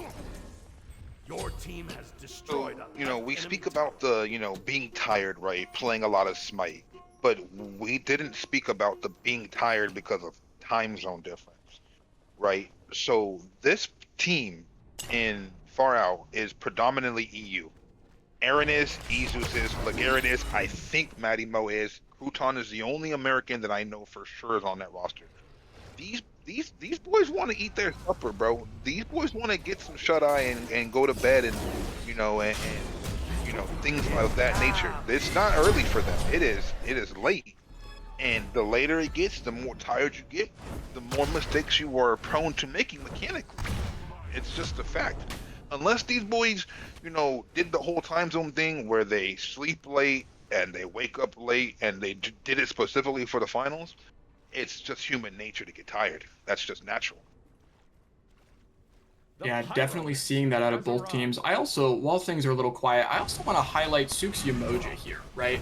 We don't often see him in the fights a ton unless the Yamoja ult comes up, but we've consistently seen him this whole game pick somebody who he thinks is weak and just run at them.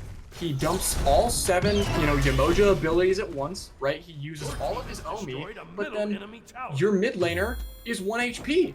Your ADC is 1 HP. Your jungler did not get to do anything to dive the enemy backline. Yes, maybe, Sook dies for it, right? But he's creating so much space to allow the W keyers of his team, Ramp, Airborne, both very big W key style players. He's doing so much facilitating for them, as well as being a good amount of healing in between both fights. As we see Nat 20 goes for the fight, the Cupid ult, the Thanatos ult, the Yamoja ult is dropped, as well as the Reset ult in response. Team Beats is popped, Airborne does die to this Reset, and Far Out do a great job of the counter engage, pick members of Nat 20 off one by one. Now only this Osiris and this Agni left alive as they back up and try to look for their lives and for their health bars, but this Baron does hit a pretty good combo. Heron Fur is behind. He's trying to look for that damage. No aspect means very little to no stuns, and Ramp seemingly will escape with his life as Neptune got a clean back off Gold Fury, and the third Gold Fury at that, going to the side of Far Out. We're getting into late game. What are you thinking about these comps now? How's it looking? Who's someone to watch? Who needs to die first? Okay, so before I speak on that, I absolutely hate what Nat 20 just did. How far they just dove. Like, it was so unnecessarily deep. We've been on, winning fights. And look at this. Speaking of deep, they're at his Phoenix line, man. But going this deep should be punished. Just like they got punished. we can't dive this deep. Why are we at the yellow buff? We just, we get the objectives. We just clawed our way back in, and it's one of those where I guarantee you with the heat check, they're filling themselves, and it just goes a little bit wrong. Things happen. I need them to regroup. You know what I mean? Lock back in, because the last 8 minutes had been them, slowly but surely, working their way back in here. So now that they know they can do it, I need them to lock back in and, go back to the methodical play that they've had instead of this, we talk about them having W keyers, but, you don't always have to W key. It's not always a necessity. And it looks like they heard you through the air there. Nat 20 picking off 2, using that Fields of Love and that Yemoja ult, as well as a little bit of help from the Than execute. And I think you were right there, Gutta. I think Nat 20 did a little bit of limit testing. They figured out where the limit was, and they played that fight very well, in my opinion. Now looking to get a little bit of farm, buy some items, and go into this late game. But going into this late game, right? Who on this map, of all 10 of these characters, who's the ticking time bomb? Who do we need to not get to late game? I would say it's probably Airborne here. He's shown the ability to kind of just like when he shows up, his team wins the fight. His ult placements have been very good. The only time he died in that Goldfear engagement is when his entire team ran past him. He got 0 peel, and the enemy team jumped on him. That is the only time you've seen his positioning be quote-unquote questionable right here in this game. But it was his positioning questionable, or was his team diving too deep? You know what I mean? That could be argued both ways. I'm not here to argue that at this point. But that's the only time it's kind of looked like he's been out of place, has been when everybody went forward and he was in the back. We just need to stay grouped. We have a really good comp for punishing, over aggression again. This Kabrakan wants to go deep with his ult and he wants to blink on us. Cool. We Yemo ult him, we keep 4 people away, and we just kill the Kabrakan. The Kabrakan is another player on this map who, if he gets to the point where we've got 2 or 3 3K bots, it can get kind of rough for Airborne. He just gets blinked on, and then he gets blinked on again maybe by the ult. Like, we'll have to see when we get there, but with this pyro being pulled, Nat 20 can't even get in. There's so much Agni's just decided he didn't want to be on the map anymore, I think. I don't know what that was. Yeah, I think one thing we're seeing here, right, a little bit more of it coming out now, but if you take, a look at the wards on the map, right, not as much as we've seen in some of these other games, and particularly the ones where Nat 21, right? In some of the other games, Souk was building as many wards as he could fit in his consumable slots, and he was building Eye of Providence, and he said, I will light up this map like a Christmas tree, and Airborne lighting this Baron up, but he will get lit up in return by Aaron Fur, and Broxus will come right around, get a kill onto Matimo, but now Broxus is a little out of position. Far Out is pulling Fire Giant, now they're 4-5 strong, and Ramp, he has the Sunder here, he's gotta secure this for Nat 20. And this Fire Giant, it's ticking down in the hundreds of HP. He's doing a great Far job. Out will secure it. Ramp will lose his life, did buy a lot of time, but time just wasn't enough in that case. Far Out now in, I would say, a pretty dominant position here, Gutta. They have 3 Gold Furies. They have at least the 1 Pyromancer that I can remember off the top of my head here. Now they have a Fire Giant, and they have a Fire Giant Dagger, right? I think we have seen every member of Nat 20 in this game have great individual moments, right? Ramp, he had a rough laning phase. He swung some fights. Neptune, he did a great job of peeling out his jungler when he was behind.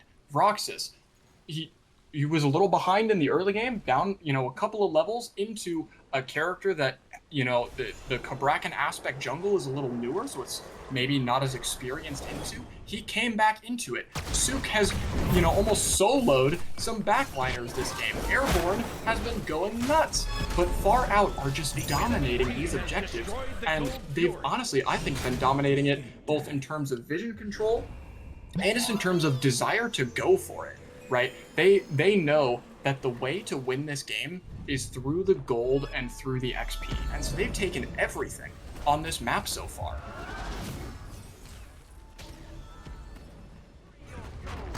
I mean, the amount of CC and lockdown on this team from far out is insane. If you get caught, you're pretty much dead, unless you're just the tankiest player to ever exist in this Osiris on the map. He should have died there 10 times out of 10. I don't know die, but you know, that's besides the point. And so it seems like now Nat 20 looking to try to defend their left side bird here. Far Out has every advantage, plucking Osiris. He's up, he's down, he's in the ground as the Emojable does wall off and try to separate Far Out, but it's maybe just a little bit too late as this Emoji's poked out, has to base, as Far Out will almost certainly secure this left side bird.